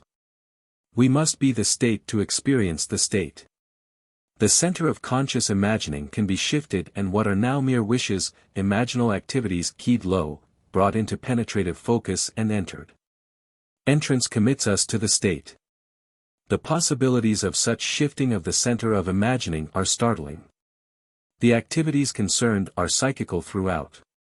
The shifting of the center of imagining is not brought about by spatial travel but by a change in what we are aware of. The boundary of the world of sense is a subjective barrier. So long as the senses take notice, the eye of imagination is deflected from the truth. We do not get far unless we let go. This lady let go with immediate and miraculous results. Thank you for the golden key. It has released my brother from the hospital, from pain and probable death, for he was facing a fourth major operation with little hope of recovery. I was very concerned and attempting to use what I had learned about my imagination. I first asked myself what my brother truly desired. Does he want to continue in this body or does he desire to be free of it? The question revolved itself over and over in my mind, and suddenly I felt that he would like to continue remodeling his kitchen which he had been contemplating before his confinement in the hospital. I knew my question had been answered, so I began to imagine from that point. Attempting to see my brother in the busy activity of remodeling, I suddenly found myself gripping the back of a kitchen chair I had used many times when something happened. Then suddenly I found myself standing beside my brother's bed in the hospital. This was the last place I would have wanted to be, physically or mentally, but there I was and my brother's hand reached up and clasped my hand tightly as I heard him say, "I knew you would come, Joe." It was a well hand I clasped, strong and sure, and the joy that filled and spilled over in my voice as I heard myself say, "It's all better now. You know it." My brother didn't answer, but I distinctly heard a voice say to me, "Remember this moment." I seemed to awake then, back in my own home. This took place the night after he had entered the hospital. The following day his wife telephoned me saying, "It is unbelievable. The doctor can't account for it, Joe, but no operation is necessary. He's so improved that they have agreed to release him tomorrow." The following Monday, my brother went back to his work and has been perfectly well since that day. J.S. Not facts, but dreams of fancy shape our lives.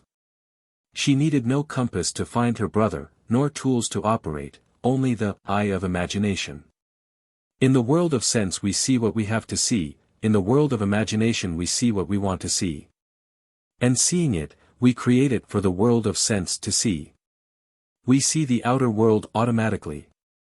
Seeing what we want to see demands voluntary and conscious imaginative effort. Our future is our own imaginal activity in its creative march. Common sense assures us that we are living in a solid and sensible world, but this so seemingly solid world is, in reality, imaginal through and through. The following story proves that it is possible for an individual to transfer the center of imagining to some greater or lesser degree to a distant area, and not only do so without moving physically, but to be visible to others who are present at that point in space-time. And, if this be a dream, then is all that we see or seem but a dream within a dream? Edgar Allan Poe. Seated in my living room in San Francisco, I imagined I was in my daughter's living room in London, England. I surrounded myself so completely with that room which I knew intimately, that I suddenly found myself actually standing in it. My daughter was standing by her fireplace, her face turned away from me. A moment later she turned and our eyes met. I saw such a startled, frightened expression on her face that I, too, became emotionally upset and immediately found myself back in my own living room in San Francisco.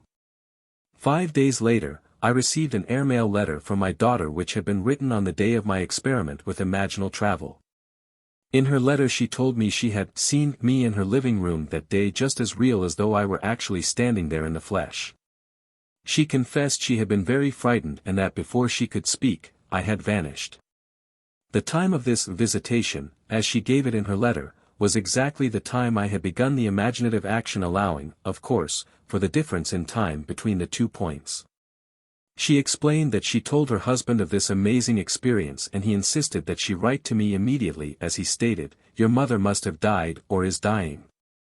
But I wasn't dead or dying, but very much alive and very excited by this marvelous experience. M.L.J. Nothing can act but where it is, with all my heart, only where is it? Thomas Carlyle. Man is all imagination. Therefore, a man must be where he is in imagination, for his imagination is himself. Imagination is active at and through any state that it is aware of. If we take shifting of awareness seriously, there are possibilities beyond belief. The senses join man in forced and unholy wedlock to what, were he imaginatively awake, he would put asunder. We need not feed on sense data. Shift the focus of awareness and see what happens. However little we move mentally, we should perceive the world under a slightly changed aspect. Awareness is usually moved about in space by movement of the physical organism, but it need not be so restricted. It can be moved by a change in what we are aware of. Man is manifesting the power of imagination whose limits he cannot define. To realize that the real self, imagination, is not something enclosed within the spatial boundary of the body is most important.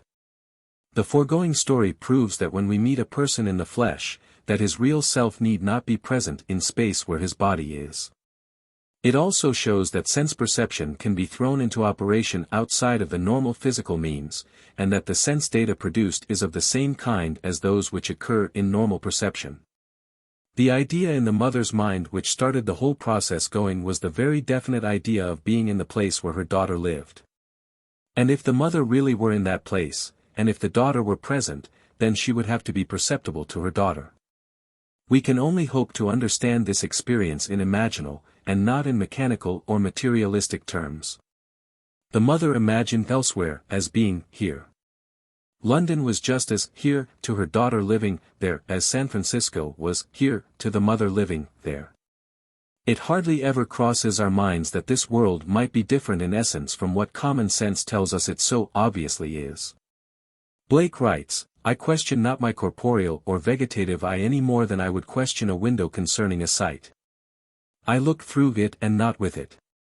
This looking through the eye not only shifts consciousness to other parts of this world, but to other worlds as well. Astronomers must wish they knew more of this looking through the eye, this mental traveling that mystics practiced so easily. I traveled through a land of men. A land of men and women too. And heard and saw such dreadful things as cold earth wanderers never knew. William Blake, the mental traveler. Mental traveling has been practiced by awakened men and women since the earliest days. Paul states, "I know a man in Christ who 14 years ago was caught up to the third heaven, whether in the body or out of the body I do not know, God knows." 2 Cor. 12. Paul is telling us that he is that man and that he traveled by the power of imagination or Christ. In his next letter to the Corinthians, he writes, "Test yourselves. Do you not realize that Jesus Christ is in you?" 2 Corinthians 13 verse 5. We need not be dead in order to enjoy spiritual privileges. Man is all imagination and God is man. William Blake, from Annotations to Berkeley. Test yourselves as this mother did. Sir Arthur Eddington said that all we have a right to say of the external world is that it is a shared experience. Things are more or less real according to the extent to which they are capable of being shared with others or with ourselves at another time. But there is no hard and fast line. Accepting Eddington's definition of reality as shared experience, the above story is as real as the earth or a color, for it was shared by both mother and daughter. The range of imagining is such that I must confess that I do not know what limits, if any, there are to its ability to create reality. All these stories show us one thing, that an imaginal activity implying the wish fulfilled must start in the imagination apart from the evidence of the senses in that journey that leads to the realization of desire. Chapter 9. Enter into. If the spectator would enter into these images in his imagination, approaching them on the fiery chariot of his contemplative thought, if he could make a friend and companion of one of these images of wonder, which always entreats him to leave mortal things, as he must know, then would he arise from his grave, then would he meet the Lord in the air, and then he would be happy. Blake. Imagination, it seems, will do nothing that we wish until we enter into the image of the wish fulfilled. Does not this entering into the image of the wish fulfilled resemble Blake's void outside of existence, which if entered into englobes itself and becomes a womb? Is this not the true interpretation of the mythical story of Adam and Eve? Man and his emanation. Are not man's dreams of fancy his emanation, his Eve in whom he plants himself in all her nerves, just as a husbandman his mold, and she becomes his dwelling place and garden fruitful 70-fold? William Blake, the mental traveler. The secret of creation is the secret of imagining, first, desiring and then assuming the feeling of the wish fulfilled until the dream of fancy, the void outside existence, is entered and englobes itself and becomes a womb, a dwelling place and garden fruitful 70-fold. Note well that Blake urges us to enter into these images. This entering into the image makes it englobe itself and become a womb. Man, by entering a state, impregnates it and causes it to create what the union implies. Blake tells us that these images are shadowy to those who dwell not in them, mere possibilities, but to those who enter into them they seem the only substances. On my way to the West Coast, I stopped in Chicago to spend the day with friends. My host was recovering from a severe illness and his doctor advised him to move to a one-story house. Acting upon the doctor's advice, he had purchased a one-story house suited to his needs. But he now was confronted with the fact that there seemed to be no buyer for his large three-story home. When I arrived, he was very discouraged. In trying to explain the law of constructive imagining to my host and his wife, I told them the story of a very prominent New York woman who had come to see me concerning the rental of her apartment. She maintained a lovely city apartment and a country home, but it was absolutely essential that she rent her apartment if she and her family were to spend the summer at their country home. Neville Goddard, The Power of Awareness, ch. 23, Case Histories, 5. In previous years, the apartment had been rented without any difficulty early in the spring, but at the time she came to see me, the season for summer sublets was seemingly over. Although the apartment had been in the hands of good real estate agents, no one had seemed interested in renting it. I told her what to do in her imagination. She did it and, in less than 24 hours, her apartment was rented. I explained how she, by the constructive use of her imagination, had rented her apartment. At my suggestion, before she went to sleep that night in her apartment in the city, she imagined she was lying in her bed in her country home. In her imagination, she viewed the world from the country house rather than from the city apartment. She smelled the fresh country air. She made this so real that she actually drifted off to sleep feeling that she was in the country. That was on a Thursday night. At 9 o'clock the following Saturday morning, she phoned me from her country home and told me that on Friday a highly desirable tenant, who met all of her requirements, not only rented her apartment, but rented it on the one condition that he could move in that very day.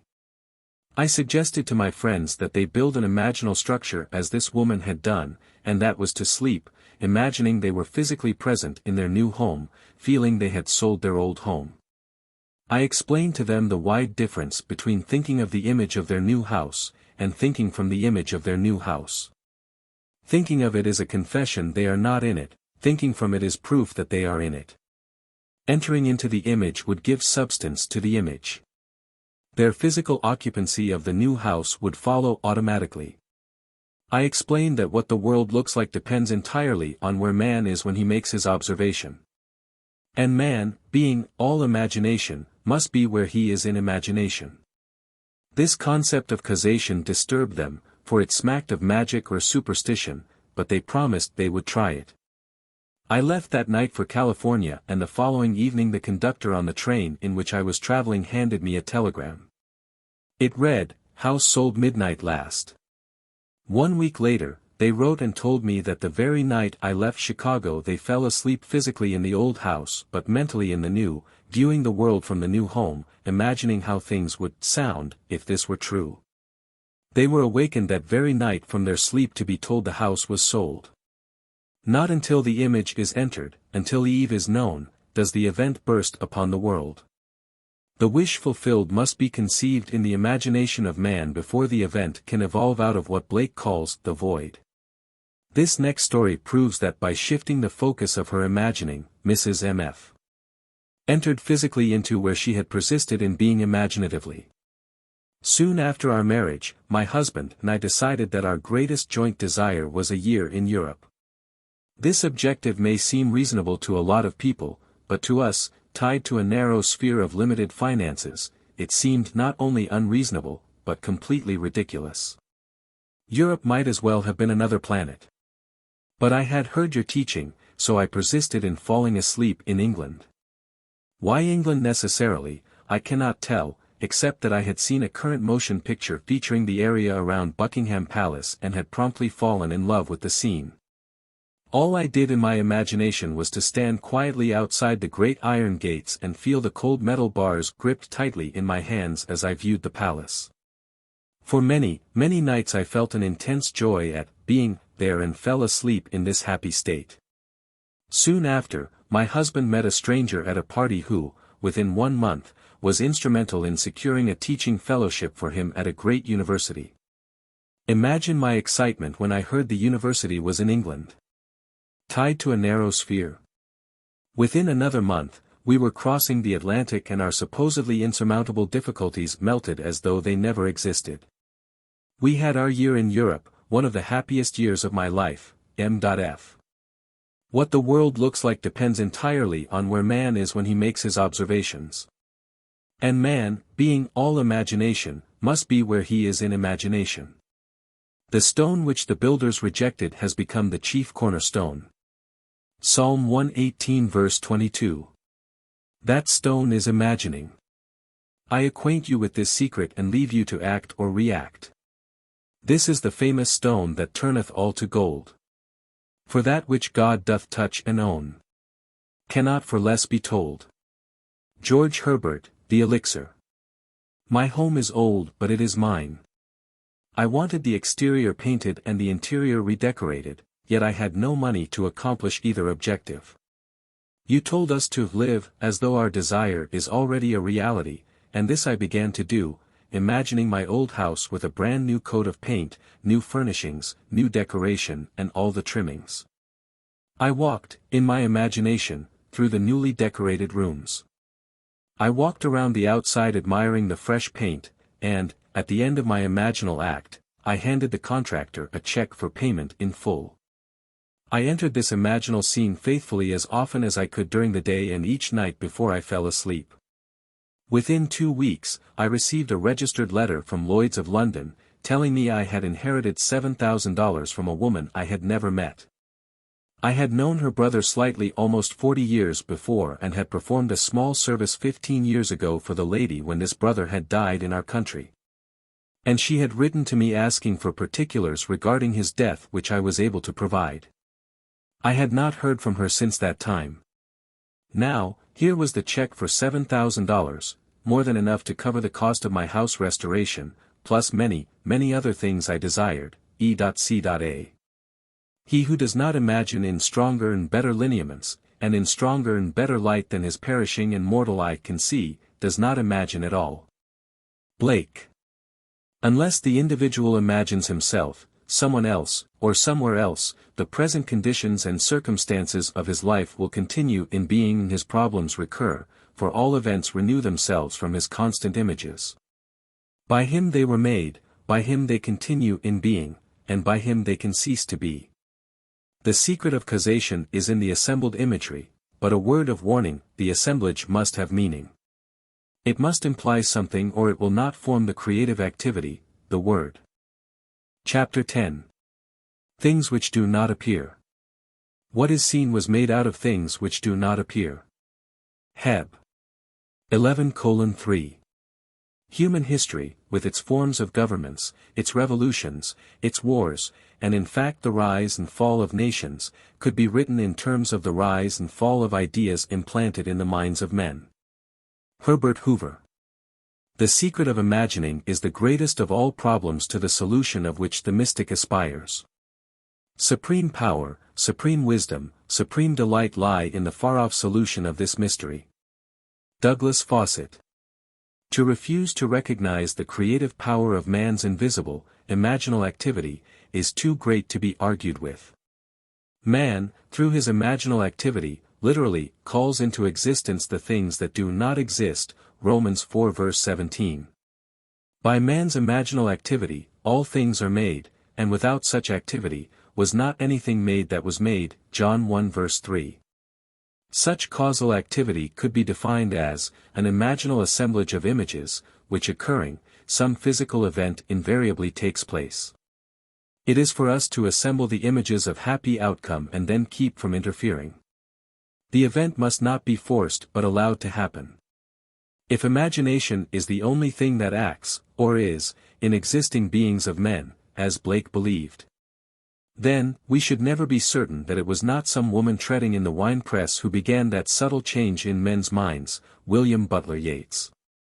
This grandmother is daily treading the wine-press for her little granddaughter. She writes, "This is one of those things that make my family and friends say, we just don't understand it. Kim is 2.5 years old now. I took care of her for a month after she was born and did not see her again until a year ago, and then, only for 2 weeks. However, during this past year, every day I have taken her on my lap, in my imagination, and cuddled her and talked to her.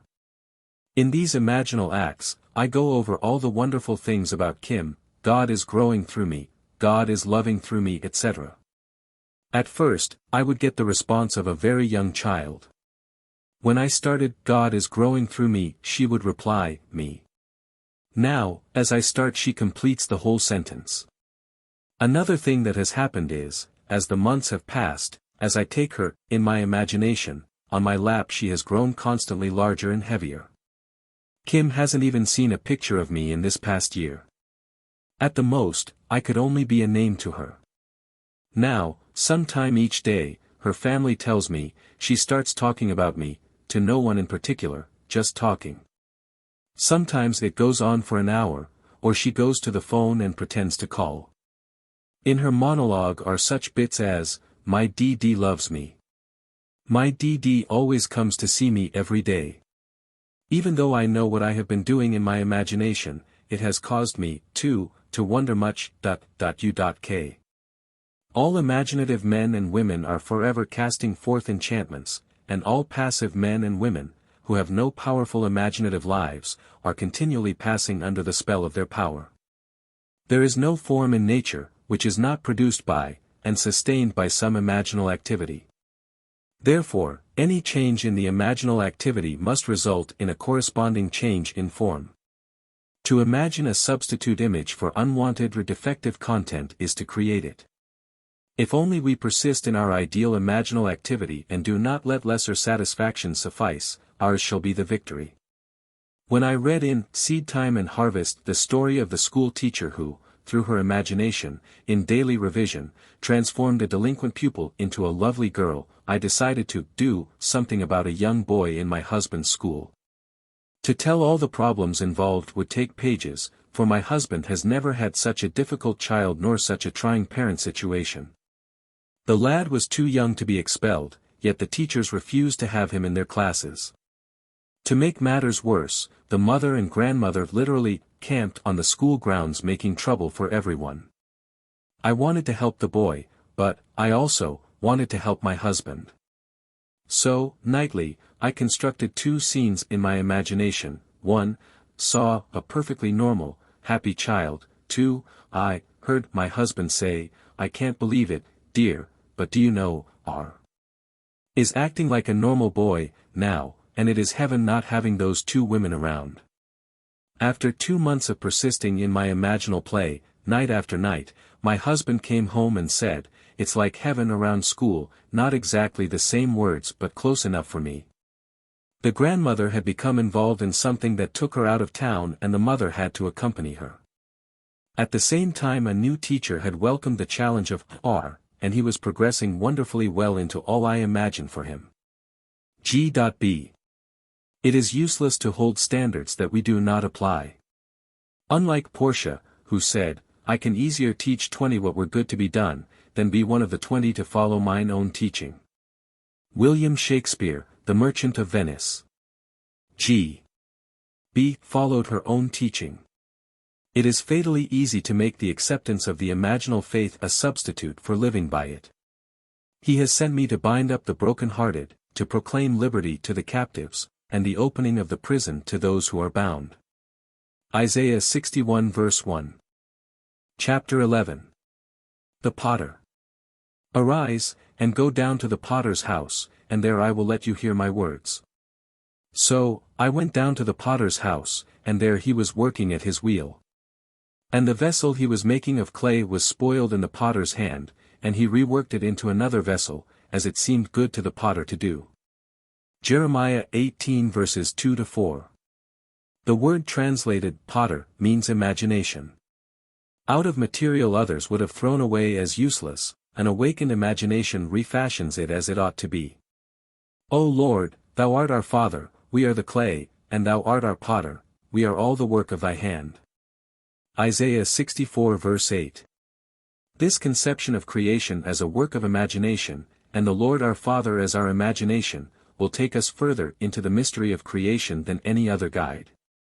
The only reason people do not believe in this identity of God and human imagination is that they are unwilling to assume the responsibility for their frightful misuse of imagination. Divine imagination has descended to the level of human imagination, that human imagination may ascend to divine imagination. The 8th Psalm says that man was made a little lower than God, not a little lower than the angels, as the King James Version mistakenly translates it. Angels are the emotional dispositions of man and are therefore his servant, and not his superior, as the author of Hebrews tells us. Hebrews 1 verse 14. Imagination is the real man and is one with God. Imagination creates, conserves and transforms. Imagination is radically creative when all imaginative activity based on memory disappears. Imagination is conservative and its imaginal activity is fed with images supplied mainly by memory. Imagination is transformative and it varies a theme already in being, when it mentally alters a fact of life, when it leaves the fact out of the remembered experience or puts something in its place if it upsets the harmony it desires. Through the use of her imagination, this talented young artist has made her dream a reality. Ever since I entered into the art field, I have enjoyed doing sketches and paintings for children's rooms. However, I have been discouraged by advisors and friends who were far more experienced in the field than I. They liked my work, admired my talent, but said I would not get recognition nor pay for this type of work. Somehow, I always felt I would, but how? Then, last fall I heard your lectures and read your books and I decided to let my imagination create the reality I desired.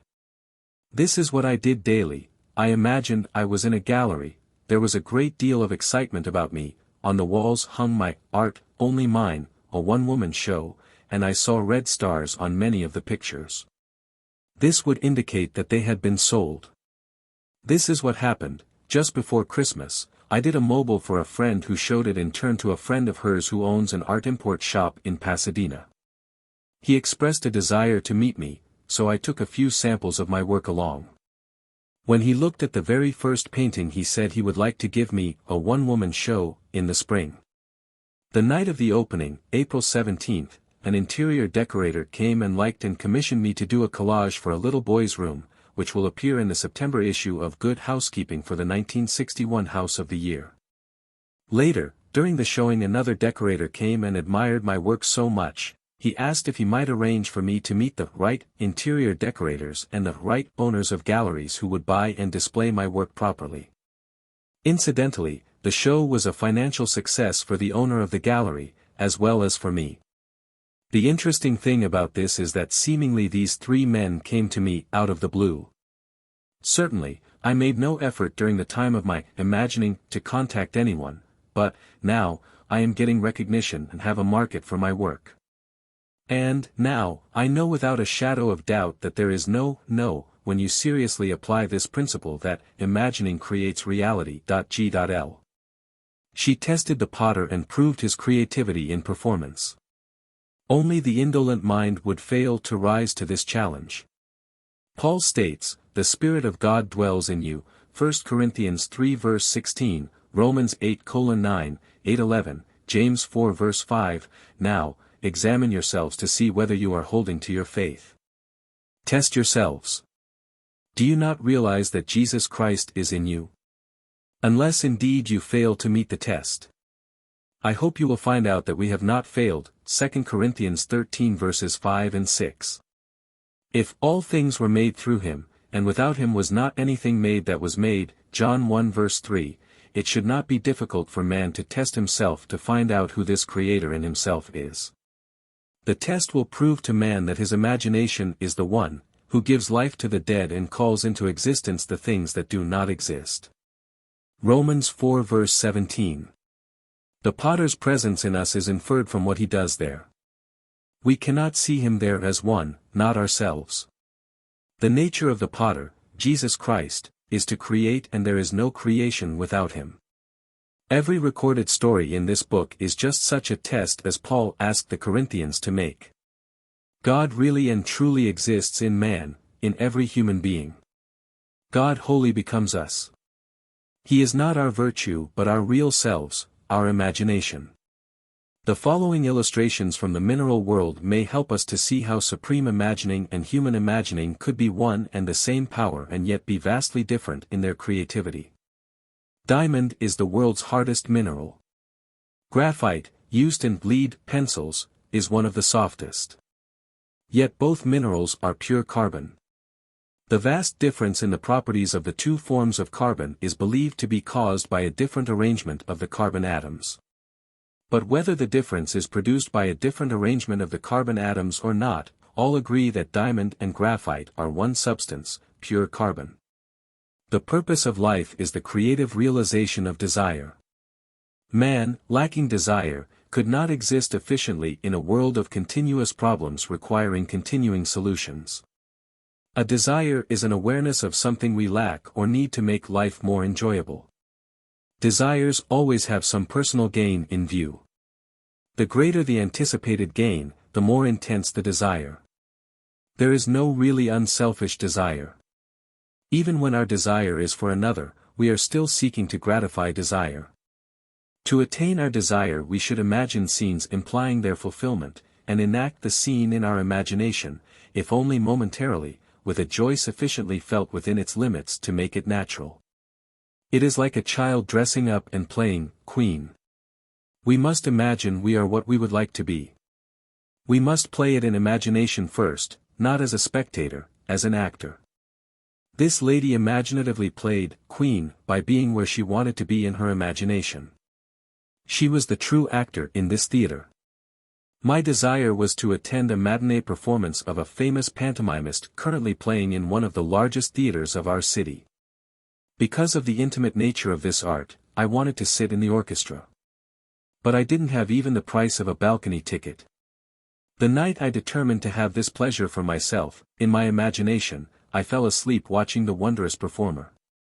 In my imaginal act I sat in an orchestra center seat, heard the applause as the curtain rose and the artist came on stage, and I actually felt the intense excitement of this experience. The next day, the day of the matinee performance, my financial condition had not changed. I had exactly $1.37 in my purse. I knew I must use the dollar to buy gas for my car, which would leave me with 37 cents, but I also knew I had faithfully slept in the feeling of being at that performance, so I dressed myself for the theater. While changing articles from one purse to another, I found a dollar bill and 45 cents in change hidden in the pocket of my seldom-used opera purse. I grinned to myself, realizing that gasoline money had been given to me. So would the balance of my theater ticket be given to me. Gaily I finished dressing and left for the theater. Standing before the ticket window, my confidence dwindled as I gazed at the prices and saw $3.75 for orchestra seats. With a feeling of dismay I turned away quickly and walked across the street to a cafe for a cup of tea. I had spent 16 cents on my tea before I remembered seeing the price of balcony seats on the ticket window list. Hurriedly, I counted my change and found I had $1.66 left.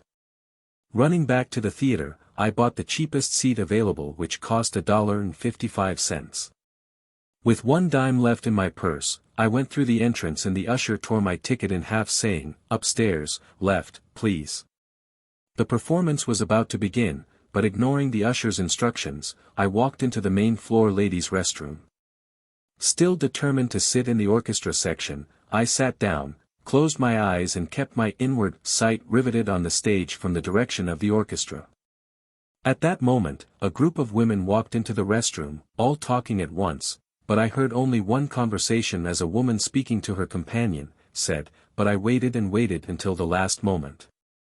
Then she called and said she couldn't make it. I would have given her ticket away, but it's too late now." Not realizing it, I handed the usher both tickets and he tore them in half before I could stop him. I almost laughed aloud. Getting up, I walked over to this lady and asked if I might use the extra ticket she had, instead of the balcony seat I had bought. She was charming and kindly invited me to join her party. The ticket she handed me was for the orchestra section, center seat, 6 rows from the stage.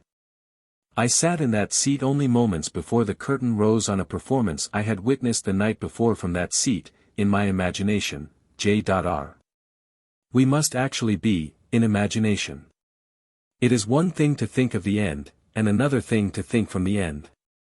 To think from the end, to enact the end, is to create reality. The inner actions must correspond to the actions we would physically perform. After these things should be Edward Thomas, The New House. To live wisely, we must be aware of our imaginal activity, and see to it that it is faithfully shaping the end we desire. The world is clay, our imagination is the potter. We should always imagine ends that are of value or promise well. He who desires but acts not breeds pestilence. William Blake. What's done flows from what's imagined. Outward forms reveal the imaginings of man. Man is the shuttle, to whose winding quest and passage through these looms God ordered motion, but ordained no rest. Henry Vaughan.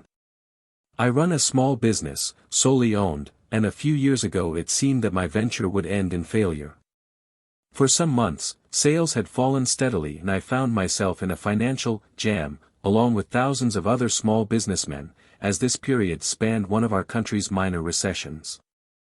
I was badly in debt and needed at least $3,000 almost immediately. My auditors advised me to close my doors and try to salvage what I could. Instead, I turned to my imagination.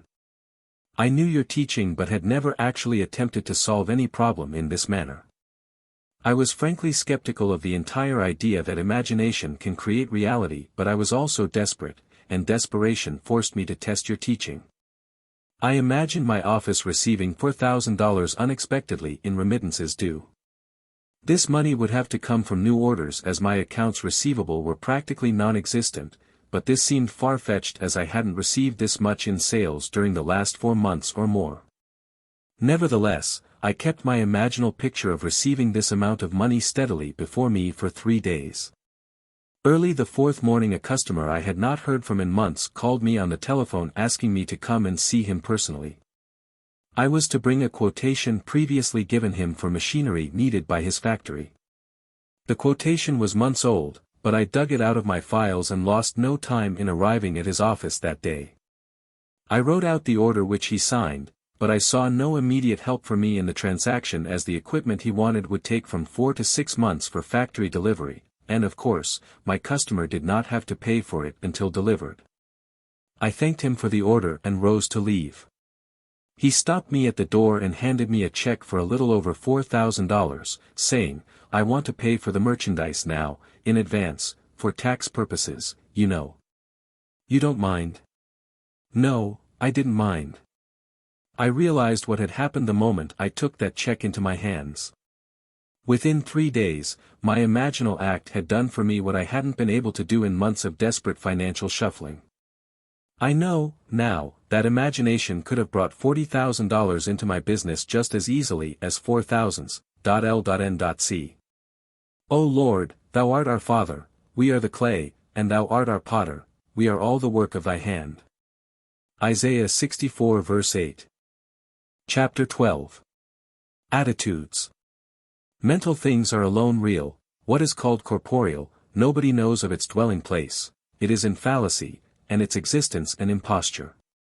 Where is the existence out of mind or thought?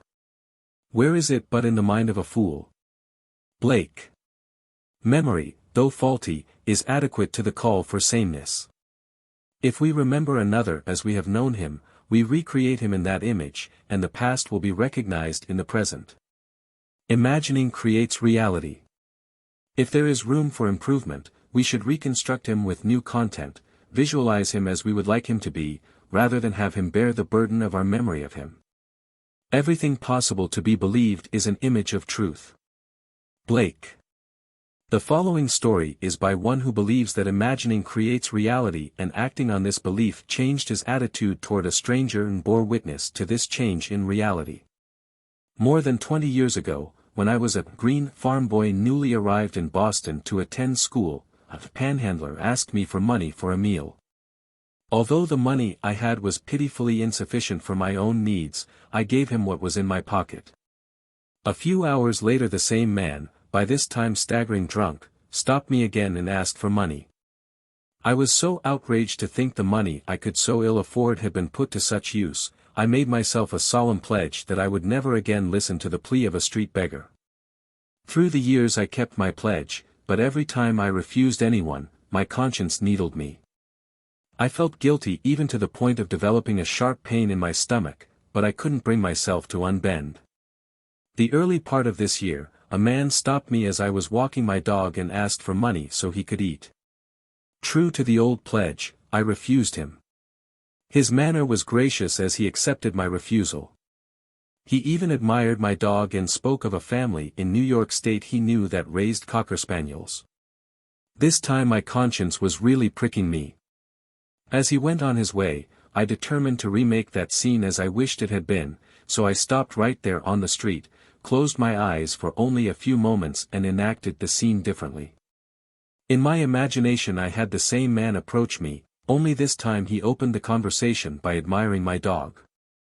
After we had talked a moment, I had him say, "I don't like to ask you this, but I really need something to eat. I have a job that begins tomorrow morning, but I've been out of work and tonight I'm hungry."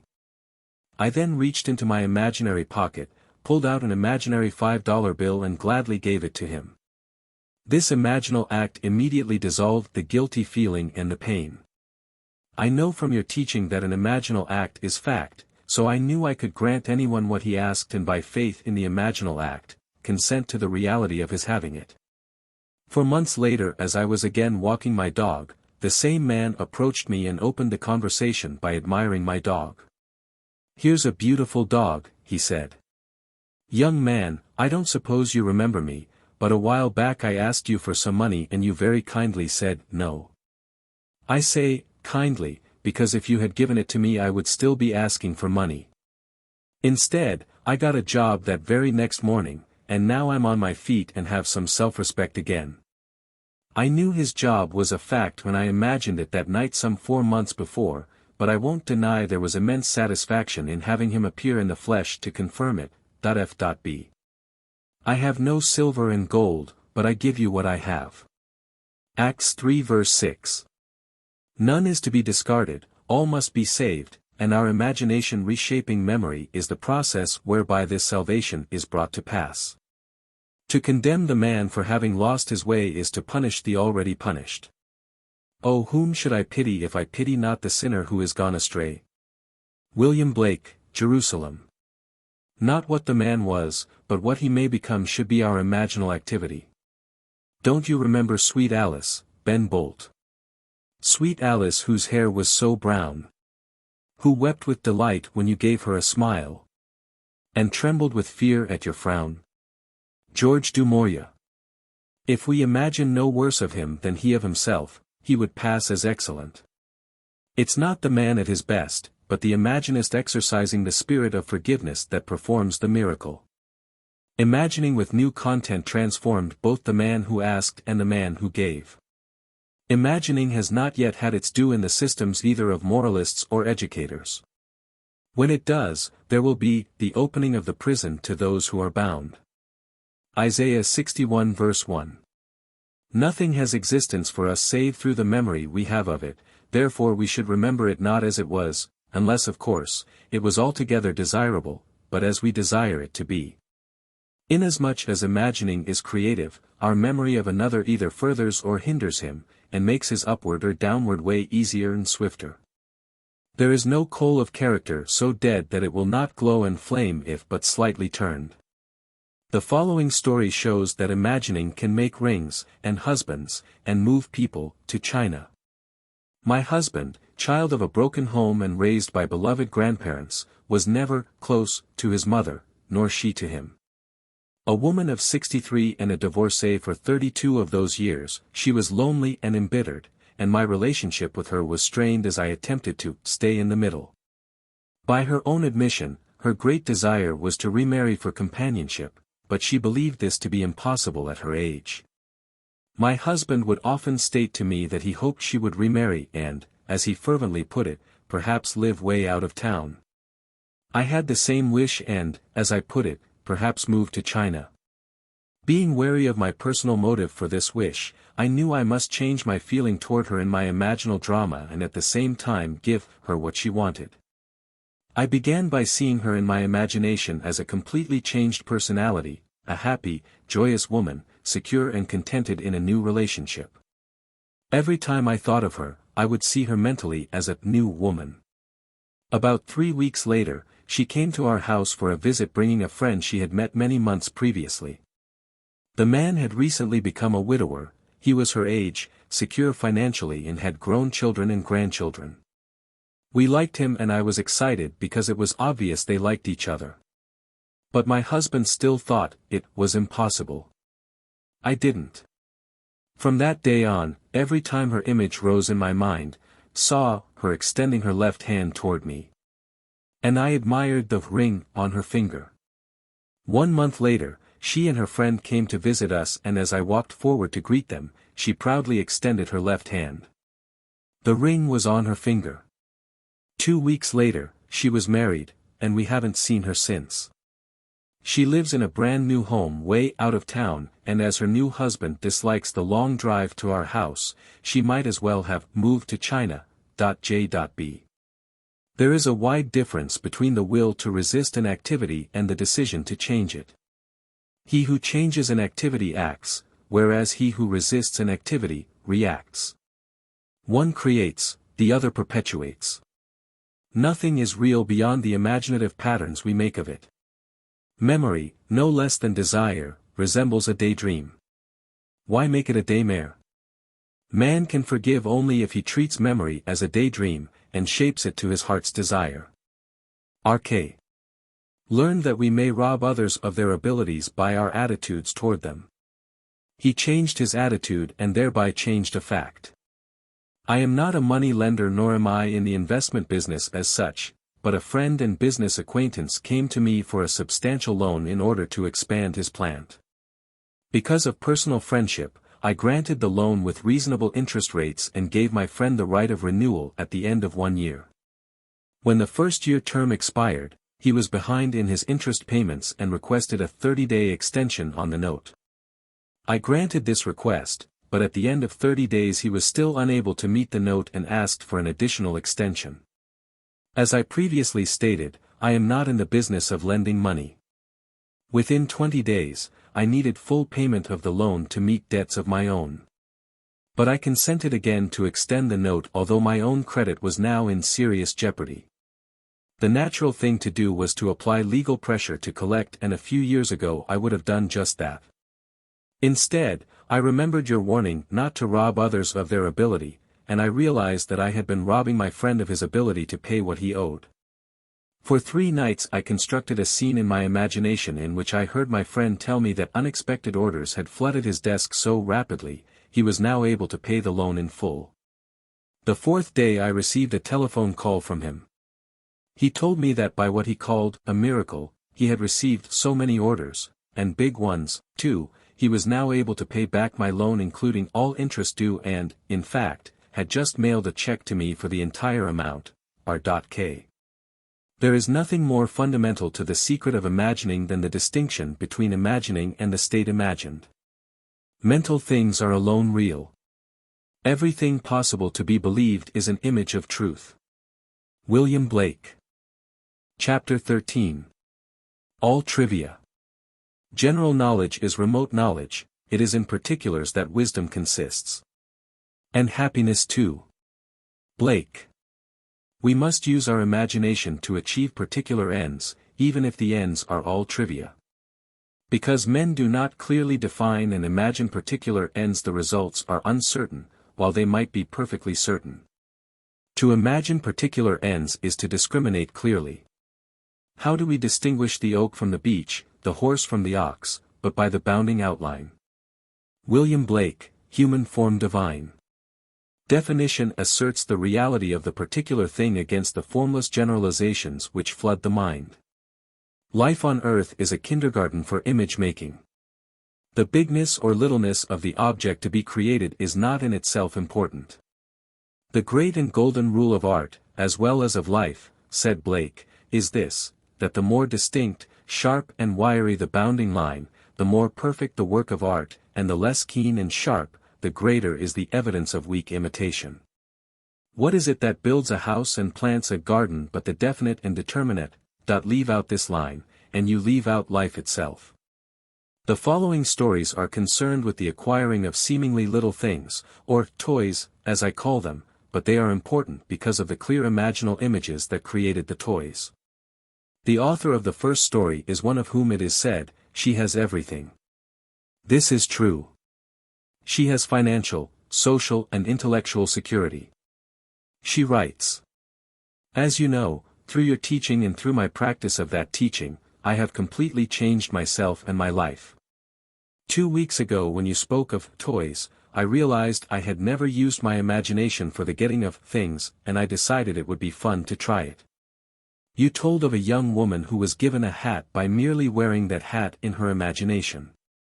The last thing on earth I needed was a hat, but I wanted to test my imagination for this getting of things, so I selected a hat pictured in a fashion magazine. I cut the picture out and stuck it on the mirror of my dressing table. I studied the picture carefully. Then, I shut my eyes, and in my imagination, I put that hat on my head and wore it as I walked out of the house. I did this just once. The following week I met some friends for luncheon and one of them was wearing the hat. We all admired it. The very next day, I received a parcel by special delivery messenger. The hat was in the parcel. The friend who had worn it the day before had sent the hat to me with a note saying she did not particularly care for the hat and didn't know why she had bought it in the first place. But for some reason she thought it would look well on me, and would I please accept it. G.L. Movement from dreams to things is the power driving humanity. We must live wholly on the level of imagination. And it must be consciously and deliberately undertaken. All my life I have loved birds.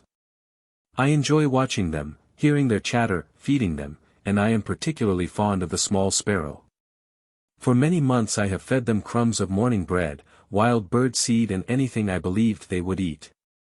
And for all those months, I have been frustrated as I watched the larger birds, particularly the pigeons, command the area, gobbling up most of the good seed and leaving the husks for my sparrows. To use my imagination on this problem seemed facetious to me at first, but the more I thought of it, the more interesting the idea became. So, one night I set about seeing the little birds come in for their full share of daily offerings, and I would tell my wife that the pigeons no longer interfered with my sparrows but took their share like gentlemen and then left the area. I continued this imaginary action for almost 1 month. Then one morning I noticed that the pigeons had disappeared. The sparrows had breakfast all to themselves for a few days. For those few days no larger bird entered the area. They did return eventually, but to this day they have never again infringed on the area occupied by my sparrows.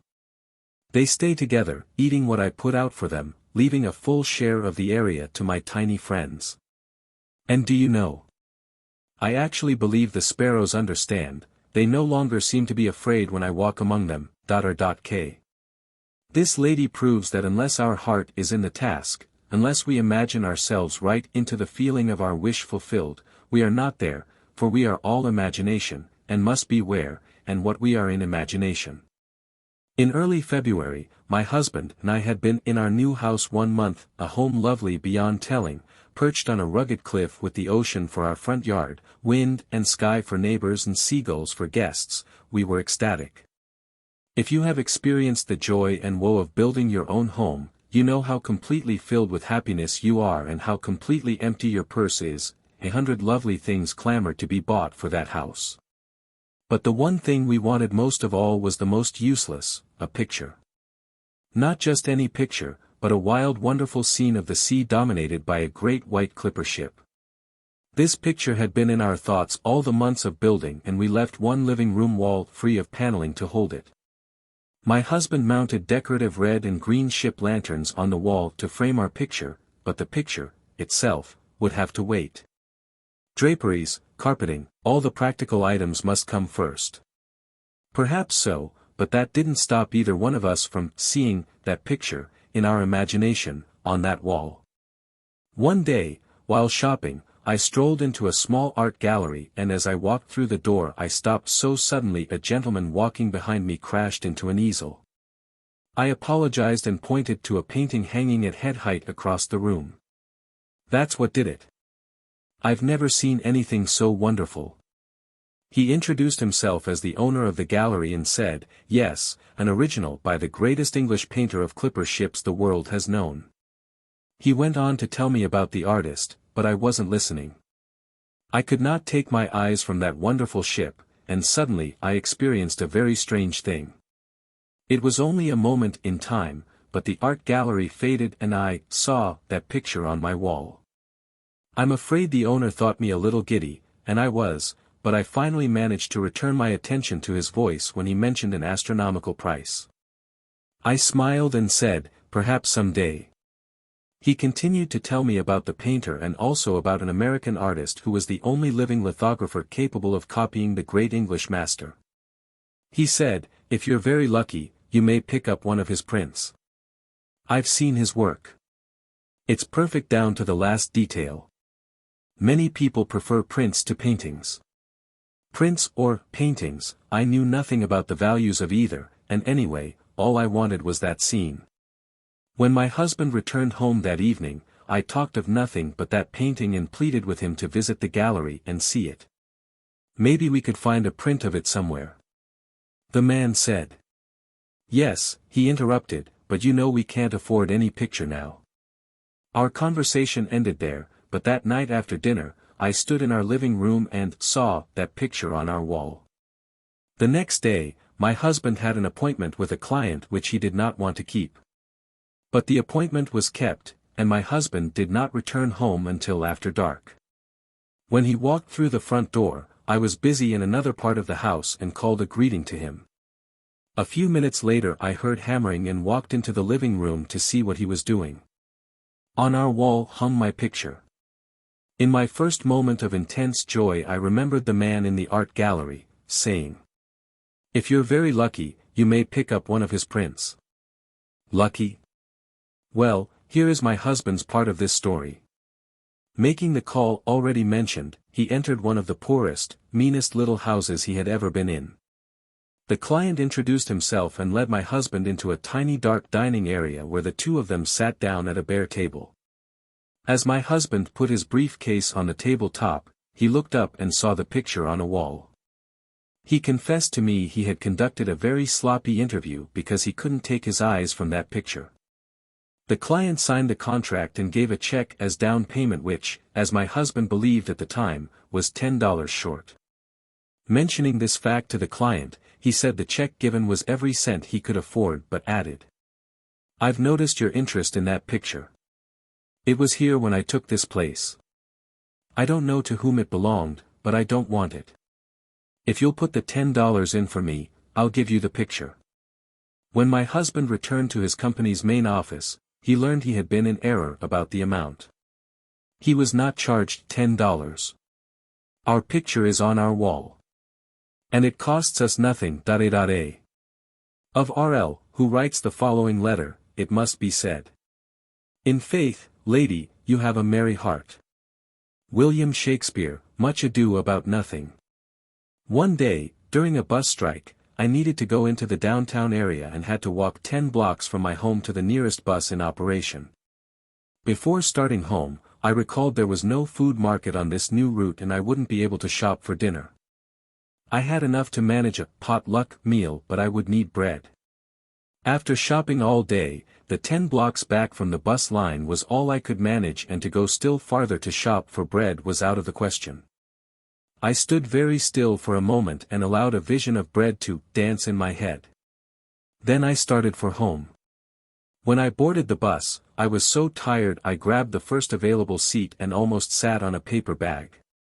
Now, on a crowded bus tired passengers rarely look directly at one another, so being naturally curious, I peeked into the bag. Of course it was a loaf of bread, not just any bread but the very same brand of bread I always buy. R.L. Trifles, all trifles, but they produced their trivia without price. Imagining accomplished these things without the means generally reputed necessary to do so. Man rates wealth in a way that bears no relation to real values. Come, buy wine and milk without money and without price. Isaiah 55 verse 1. Chapter 14. The creative moment.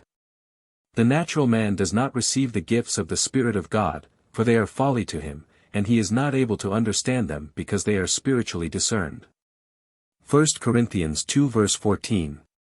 There is a moment in each day that Satan cannot find, nor can his watch-fiends find it, but the industrious find this moment and it multiply, and when it once is found it renovates every moment of the day if rightly placed. Blake. Whenever we imagine things as they ought to be, rather than as they seem to be, is the moment. For in that moment, the spiritual man's work is done and all the great events of time start forth to mold a world in harmony with that moment's altered pattern. Satan, Blake writes, is a reactor. He never acts, he only reacts. And if our attitude to the happenings of the day is reactionary, are we not playing Satan's part? Man is only reacting in his natural or Satan state, he never acts or creates, he only reacts or recreates. One real creative moment, one real feeling of the wish fulfilled, is worth more than the whole natural life of reaction. In such a moment, God's work is done. Once more, we may say with Blake, God only acts and is, in existing beings or men. The Marriage of Heaven and Hell, 1793. There is an imaginal past and an imaginal future. If, by reacting, the past is recreated into the present, so, by acting out our dreams of fancy can the future be brought into the present. I feel now the future in the instant.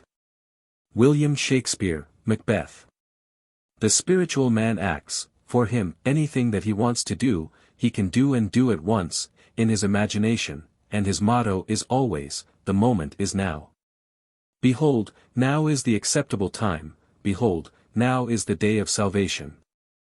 2 Cor 6:2. Nothing stands between man and the fulfillment of his dream but facts. And facts are the creations of imagining. If man changes his imagining, he will change the facts.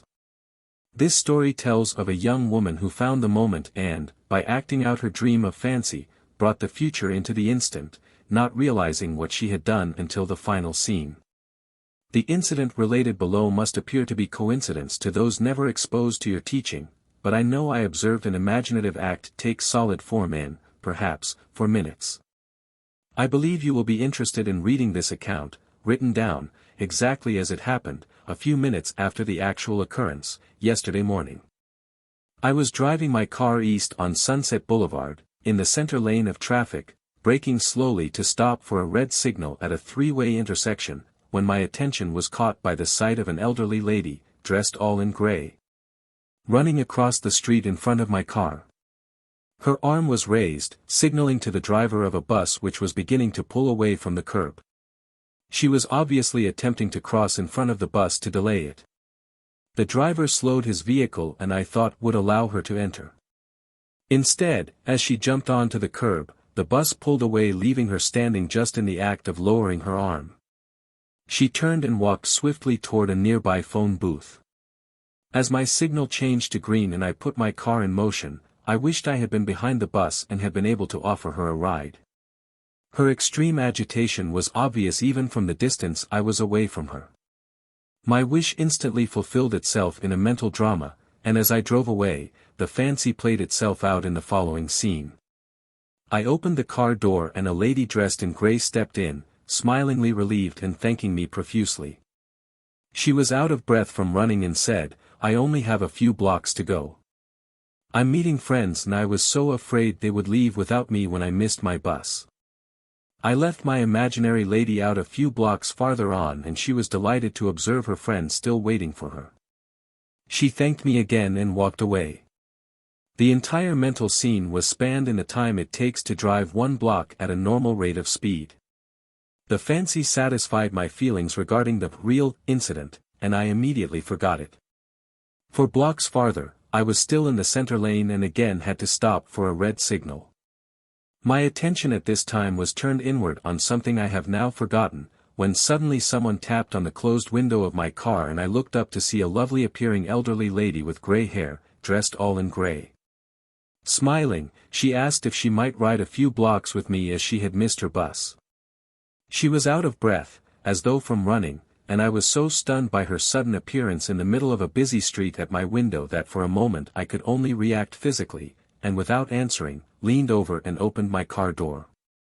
She got in and said, it's so annoying to rush so and then miss a bus.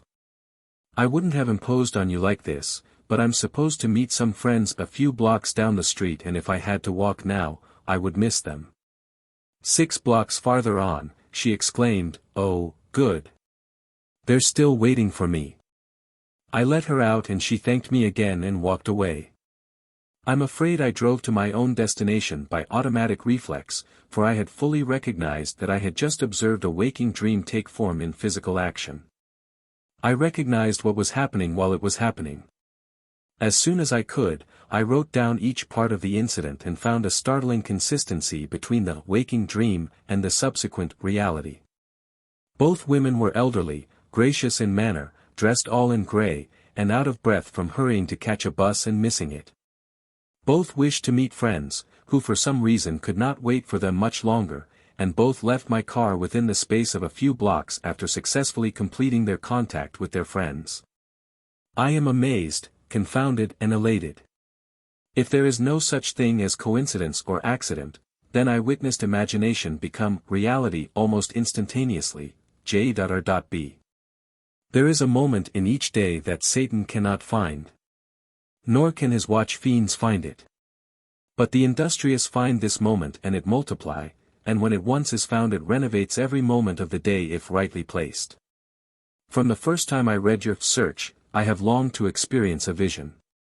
Since you have told us of the promise, this desire has been intensified. I want to tell you of my vision, which was a glorious answer to my prayer. But I am sure I would not have had this experience were it not for something that occurred 2 weeks ago. It was necessary for me to park my car some distance from a university building where I was scheduled to conduct my class. As I left my car, I was conscious of the stillness about me.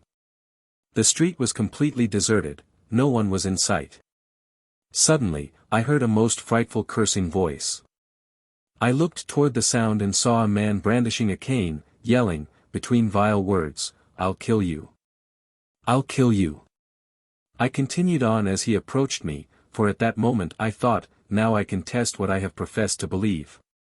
If I do believe we are one, the Father, this derelict and I, no harm can come to me.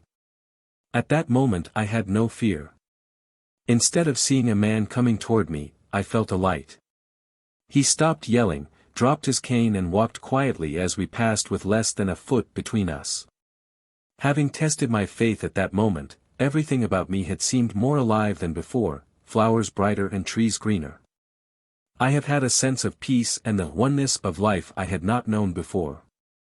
Last Friday, I drove to our country home. Nothing was unusual about the day or evening. I worked on a manuscript and, not being tired, did not try to fall off to sleep until around 2 the following morning. Then I turned off the light and drifted into that floating sensation, not asleep but drowsy, as I call it, half awake and half asleep. Often, while in this state, lovely, unknown faces float before me, but this morning the experience was different. A perfect face of a child came before me in profile, then it turned and smiled at me. It was glowing with light and seemed to fill my own head with light. I was aglow and excited and thought, this must be the Christos, but something within me, without sound, said, no, this is you. I feel I will never be the same again and some day I may experience the promise. G.B. Our dreams will all be realized from the time that we know that imagining creates reality, and act. But imagination seeks from us something much deeper and more fundamental than creating things, nothing less indeed than the recognition of its own oneness, with God. That what it does is, in reality, God Himself doing it in and through man, who is all imagination. Chapter 15. The Promise, for Mystical Experiences. In all I have related thus far, with the exception of G.B.'s vision of the child, imagination was consciously exercised. Men and women created stage plays in their imagination, plays implying the fulfillment of their desires. Then, by imagining themselves participating in these dramas, they created that which their imaginal acts implied. This is the wise use of God's law. But, no man is justified before God by the law, Galatians 3 verse 11. Many people are interested in imaginism as a way of life, but are not at all interested in its framework of faith, a faith leading to the fulfillment of God's promise. I will raise up your son after you, who shall come forth from your body. I will be his father, and he shall be my son. 2 Sam 7:12-14. The promise that God will bring forth from our body a son who will be born, not of blood nor of the will of the flesh nor of the will of man, but of God, John 1:13, does not concern them. They want to know God's law, not his promise.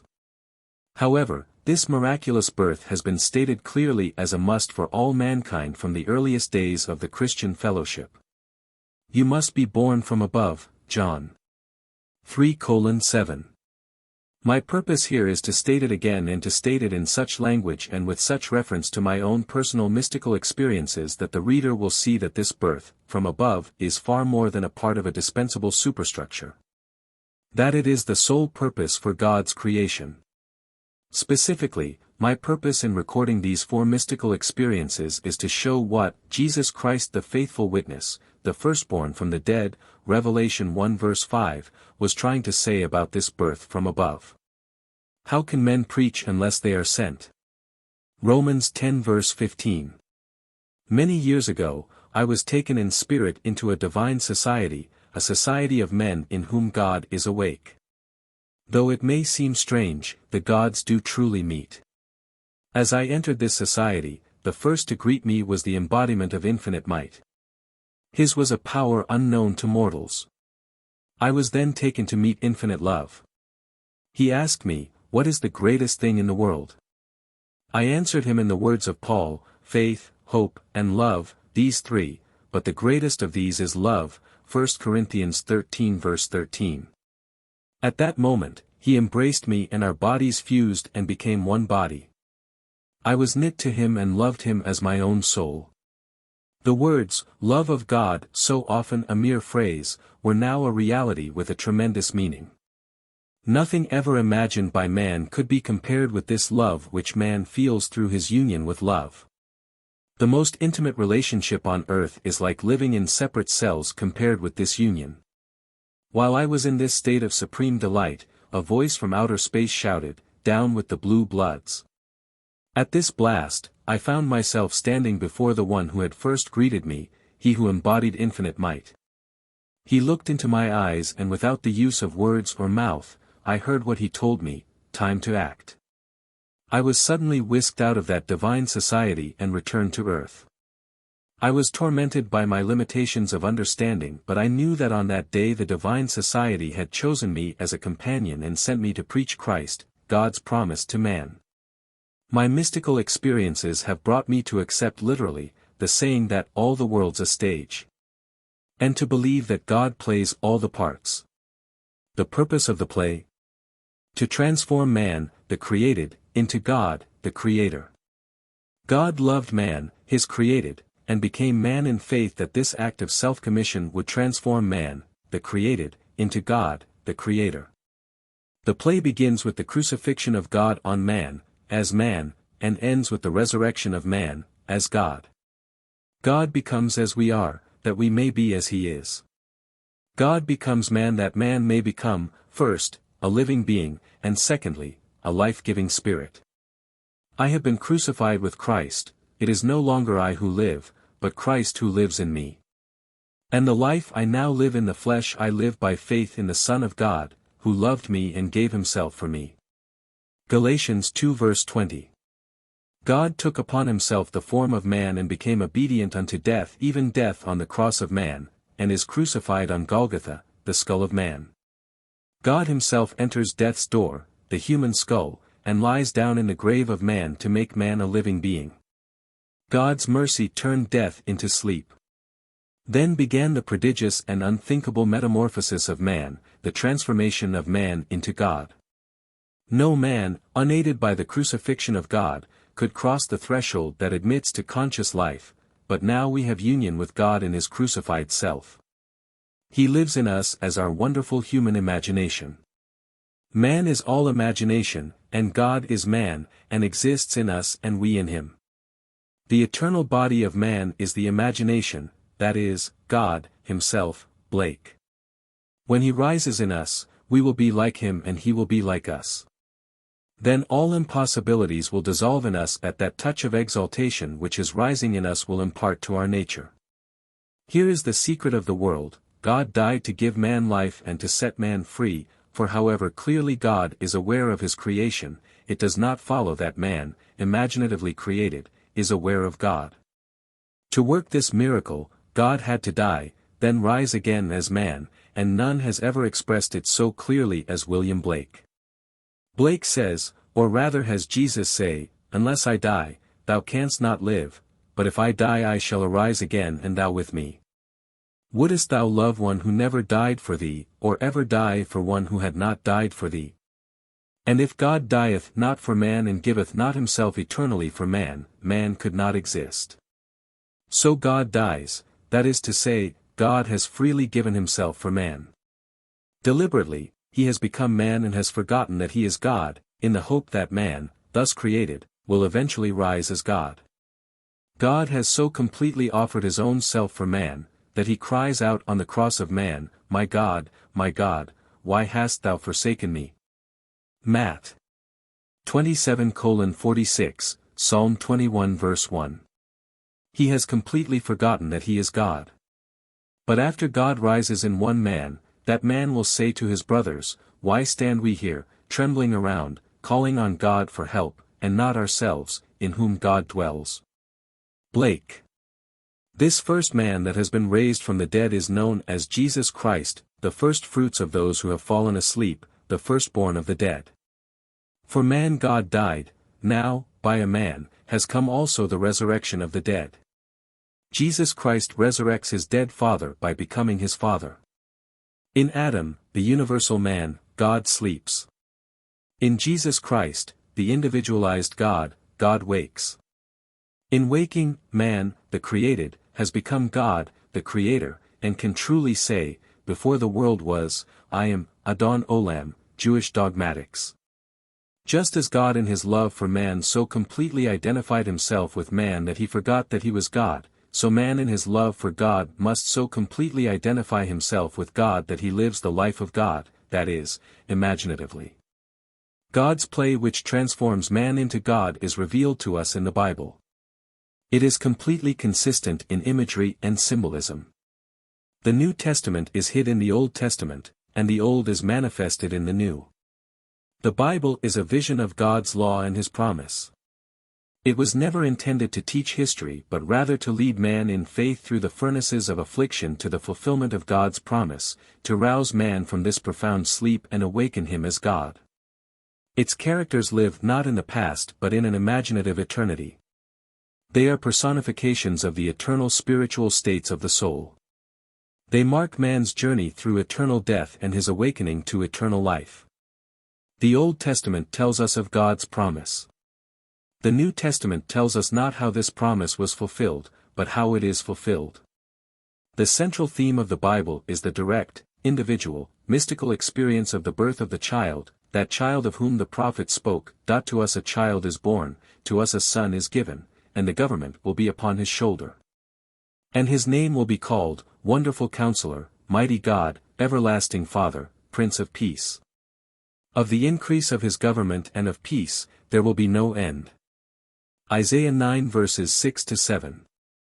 When the child is revealed to us we see it, we experience it, and the response to this revelation can be stated in the words of Job, "I have heard of thee by the hearing of the ear, but now my eye sees thee," 42:5. The story of the Incarnation is not fable, allegory or some carefully contrived fiction to enslave the minds of men, but mystical fact. It is a personal mystical experience of the birth of oneself out of one's own skull, symbolized in the birth of a child, wrapped in swaddling clothes and lying on the floor. There is a distinction between hearing of this birth of a child from one's own skull, a birth which no scientist or historian could ever possibly explain, and actually experiencing the birth, holding in your own hands and seeing with your own eyes this miraculous child, a child born from above out of your own skull. A birth contrary to all the laws of nature. The question as it is posed in the Old Testament, ask now, and see, can a male bear a child? Why then do I see every man with his hands delivering himself like a woman in labor? Why has every face turned pale? J. 30:6. The Hebrew word shallots, mistranslated loins, means to draw out, to deliver, to withdraw self. The drawing of oneself out of one's own skull was exactly what the prophet foresaw as the necessary birth from above, a birth giving man entrance into the kingdom of God and reflective perception on the highest levels of being. Throughout the ages, deep calls to deep, Psalms 42 verse 7, rouse thyself. Why sleepest thou, O Lord? Awake. Psalms 44 verse 23. The event, as it is recorded in the Gospels, actually takes place in man. But of that day or that hour when the time will come for the individual to be delivered, no one knows but the Father. Do not marvel that I said to you, you must be born from above. The wind blows where it wills, and you hear the sound of it, but you do not know whence it comes or whither it goes, so it is with every one who is born of the Spirit. John 3 verses 7-8. This revelation in the Gospel of John is true. Here is my experience of this birth from above. Like Paul, I did not receive it from man, nor was I taught it. It came through the actual mystical experience of being born from above. None can speak truly of this mystical birth from above but one who has experienced it. I had no idea that this birth from above was literally true. Who, before the experience, could believe that the child, the wonderful counselor, the mighty God, the everlasting Father, the Prince of Peace was enwoven in his own skull? Who, before the experience, would understand that his Maker is his husband and the Lord of hosts is his name, Isaiah 54 verse 5? Who would believe that the Creator went in unto his own creation, man, and knew it to be himself and that this entrance into the skull of man, this union of God and man, resulted in the birth of a son out of the skull of man? Which birth gave to that man eternal life and union with his Creator forever. If I now tell what I experienced that night, I do so not to impose my ideas on others, but that I may give hope to those who, like Nicodemus, wonder, how can a man be born when he is old? John 3 verse 4. How can he enter a second time into his mother's womb and be born? How can this be? This is how it happened to me. Therefore, I will now write the vision, and make it plain upon tablets, so he may run who reads it. For still the vision awaits its time, it hastens to the end, it will not lie. If it seems slow, wait for it, it will surely come, it will not delay. Behold, he whose soul is not upright in him shall fail, but the righteous shall live by his faith. Habakkuk 2 verses 2-4. In the early hours of the morning on July 20, 1959, in the city of San Francisco, a heavenly dream in which the arts flourished was suddenly interrupted by the most intense vibration centered at the base of my skull. Then a drama, as real as those I experience when I am fully awake, began to unfold. I awoke from a dream to find myself completely entombed within my skull. I tried to force my way out through its base. Something gave way and I felt myself move head downward, through the base of my skull. I squeezed myself out, inch by inch. When I was almost out, I held what I took to be the foot of the bed and pulled the remaining portion of me out of my skull. There, on the floor, I lay for a few seconds. Then I rose and looked at my body on the bed. It was pale of face, lying on its back and tossing from side to side like one in recovery from a great ordeal.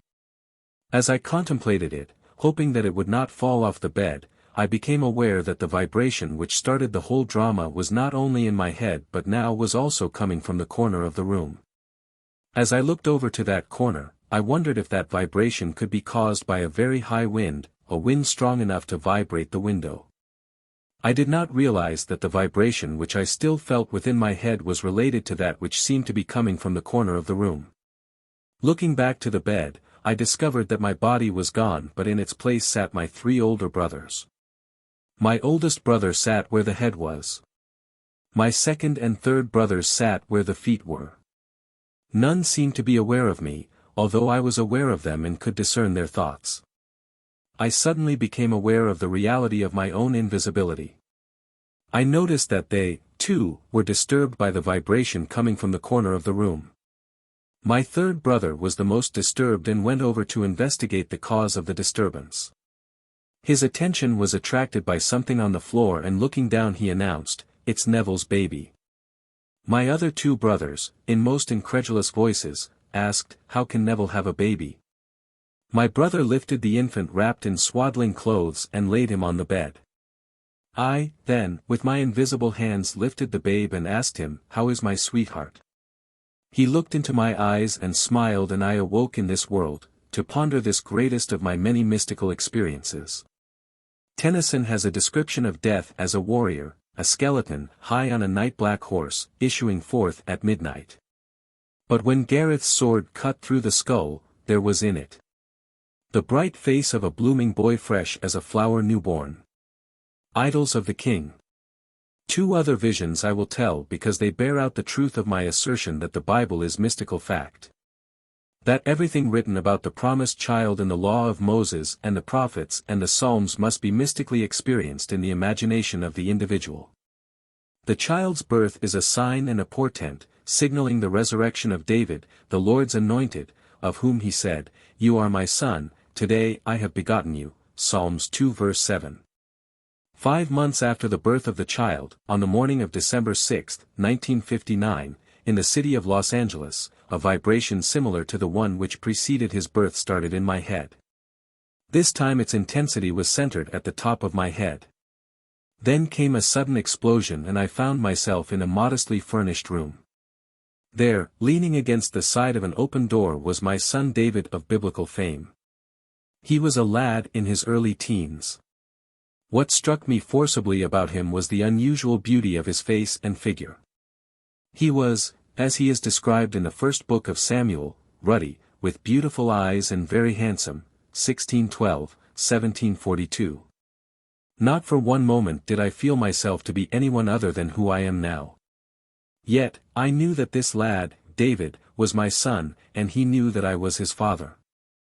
For, the wisdom from above is without uncertainty, but the wisdom that is from above is first pure, then peaceable, gentle, and easy to be entreated, full of mercy and good fruits, without partiality, and without hypocrisy, James 3 verse 17. As I sat there contemplating the beauty of my son, the vision faded and I awoke. I and the children whom the Lord has given me are signs and portents in Israel from the Lord of hosts, who dwells on Mount Zion, is 8:18. God gave me David as my very own son. I will raise up your son after you, who shall come forth from your body. I will be his father, and he shall be my son, 2 Sam. 7:12-14, God is known in no other way than through the Son. No one knows who the Son is, except the Father, or who the Father is, except the Son and anyone to whom the Son chooses to reveal him, Luke 10:22. The experience of being David's father is the end of man's pilgrimage on earth. The purpose of life is to find the father of David, the Lord's anointed, the Christ. Abner, whose son is this youth? And Abner said, As your soul lives, O king, I cannot tell. And the king said, Inquire whose son the stripling is. And as David returned from the slaughter of the Philistine, Abner took him and brought him before Saul with the head of the Philistine in his hand. And Saul said to him, Whose son are you, young man? And David answered, I am the son of your servant Jesse the Bethlehemite, 1 Sam.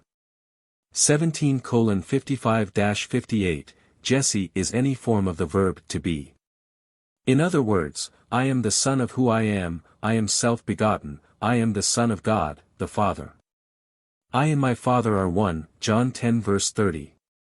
I am the image of the invisible God. He who has seen me has seen the Father, John 14 verse 9. Whose son, is not about David, but about David's father, whom the king had promised, 1 Sam. 17:25, to make free in Israel. Note, in all these passages, 1 Sam. 17:55, 56, 58, the king's inquiry is not about David but about David's father. I have found David, my servant. He shall cry to me, Thou art my Father, my God, and the rock of my salvation. And I will make him the firstborn, the highest of the kings of the earth. Psalm 89:20, 26-27. The individual who is born from above will find David and know him to be his very own son. Then he will ask the Pharisees, who are always with us, "What do you think of the Christ? Whose son is he?" And when they say to him, "The son of David," he will say to them, "How is it then that David, in the Spirit, calls him Lord? If David thus calls him Lord, how is he his son?" Matt 22:41-45. Man's misconception of the role of the Son, which is only a sign and a portent, has made the Son an idol. Little children, keep yourselves from idols. 1 John 5:21. God awakes, and that man in whom he awakes becomes his own father's father. He who was David's son, Jesus Christ, the son of David, Matt 1:1 has become David's father. No longer will I cry to our father David, thy child, Acts 4:25, I have found David, Psalm 89:20, Acts 13:22.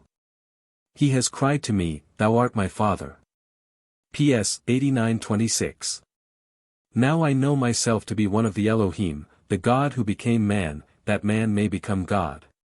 Great indeed, we confess, is the mystery of our religion. 1 Tim 3:16. If the Bible were history, it would not be a mystery. Wait for the promise of the Father, Acts 1:4, that is, for David, God's Son, who will reveal you as the Father. This promise, says Jesus, you heard from me, Luke 24:44, and to its fulfillment at that moment in time when it pleases God to give you his Son, as your offspring, which is Christ, Galatians 3:16.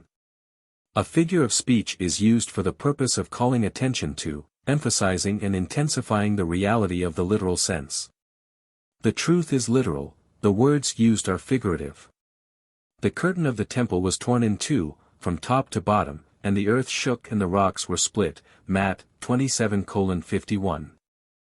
On the morning of April 8, 1960, 4 months after it was revealed to me that I am David's father, a bolt of lightning out of my skull split me in two from the top of my skull to the base of my spine. I was cleft as though I were a tree that had been struck by lightning. Then I felt and saw myself as a golden liquid light moving up my spine in a serpentine motion. As I entered my skull, it vibrated like an earthquake. Every word of God proves true, he is a shield to those who take refuge in him. Do not add to his words, lest he rebuke you, and you be found a liar, Proverbs 30:5-6. And as Moses lifted up the serpent in the wilderness, so must the Son of Man be lifted up, John 3:14. These mystical experiences will help to rescue the Bible from the externals of history, persons and events, and to restore it to its real significance in the life of man. Scripture must be fulfilled in us. God's promise will be fulfilled. You will have these experiences, and you shall be my witnesses in Jerusalem and in all Judea and Samaria and to the end of the earth, Acts 1:8. The widening circle, Jerusalem, Judea, Samaria, the end of the earth, is God's plan. The promise is still maturing to its time, its appointed time, but how long, vast and severe the trials ere you find David, your son, who will reveal you as God, the Father, were long to tell, but it hastens to the end, it will not fail. So wait, for there will be no postponement. Is anything too wonderful for the Lord? At the appointed time I will return to you, in the spring, and Sarah shall have a son, Genesis 18:14.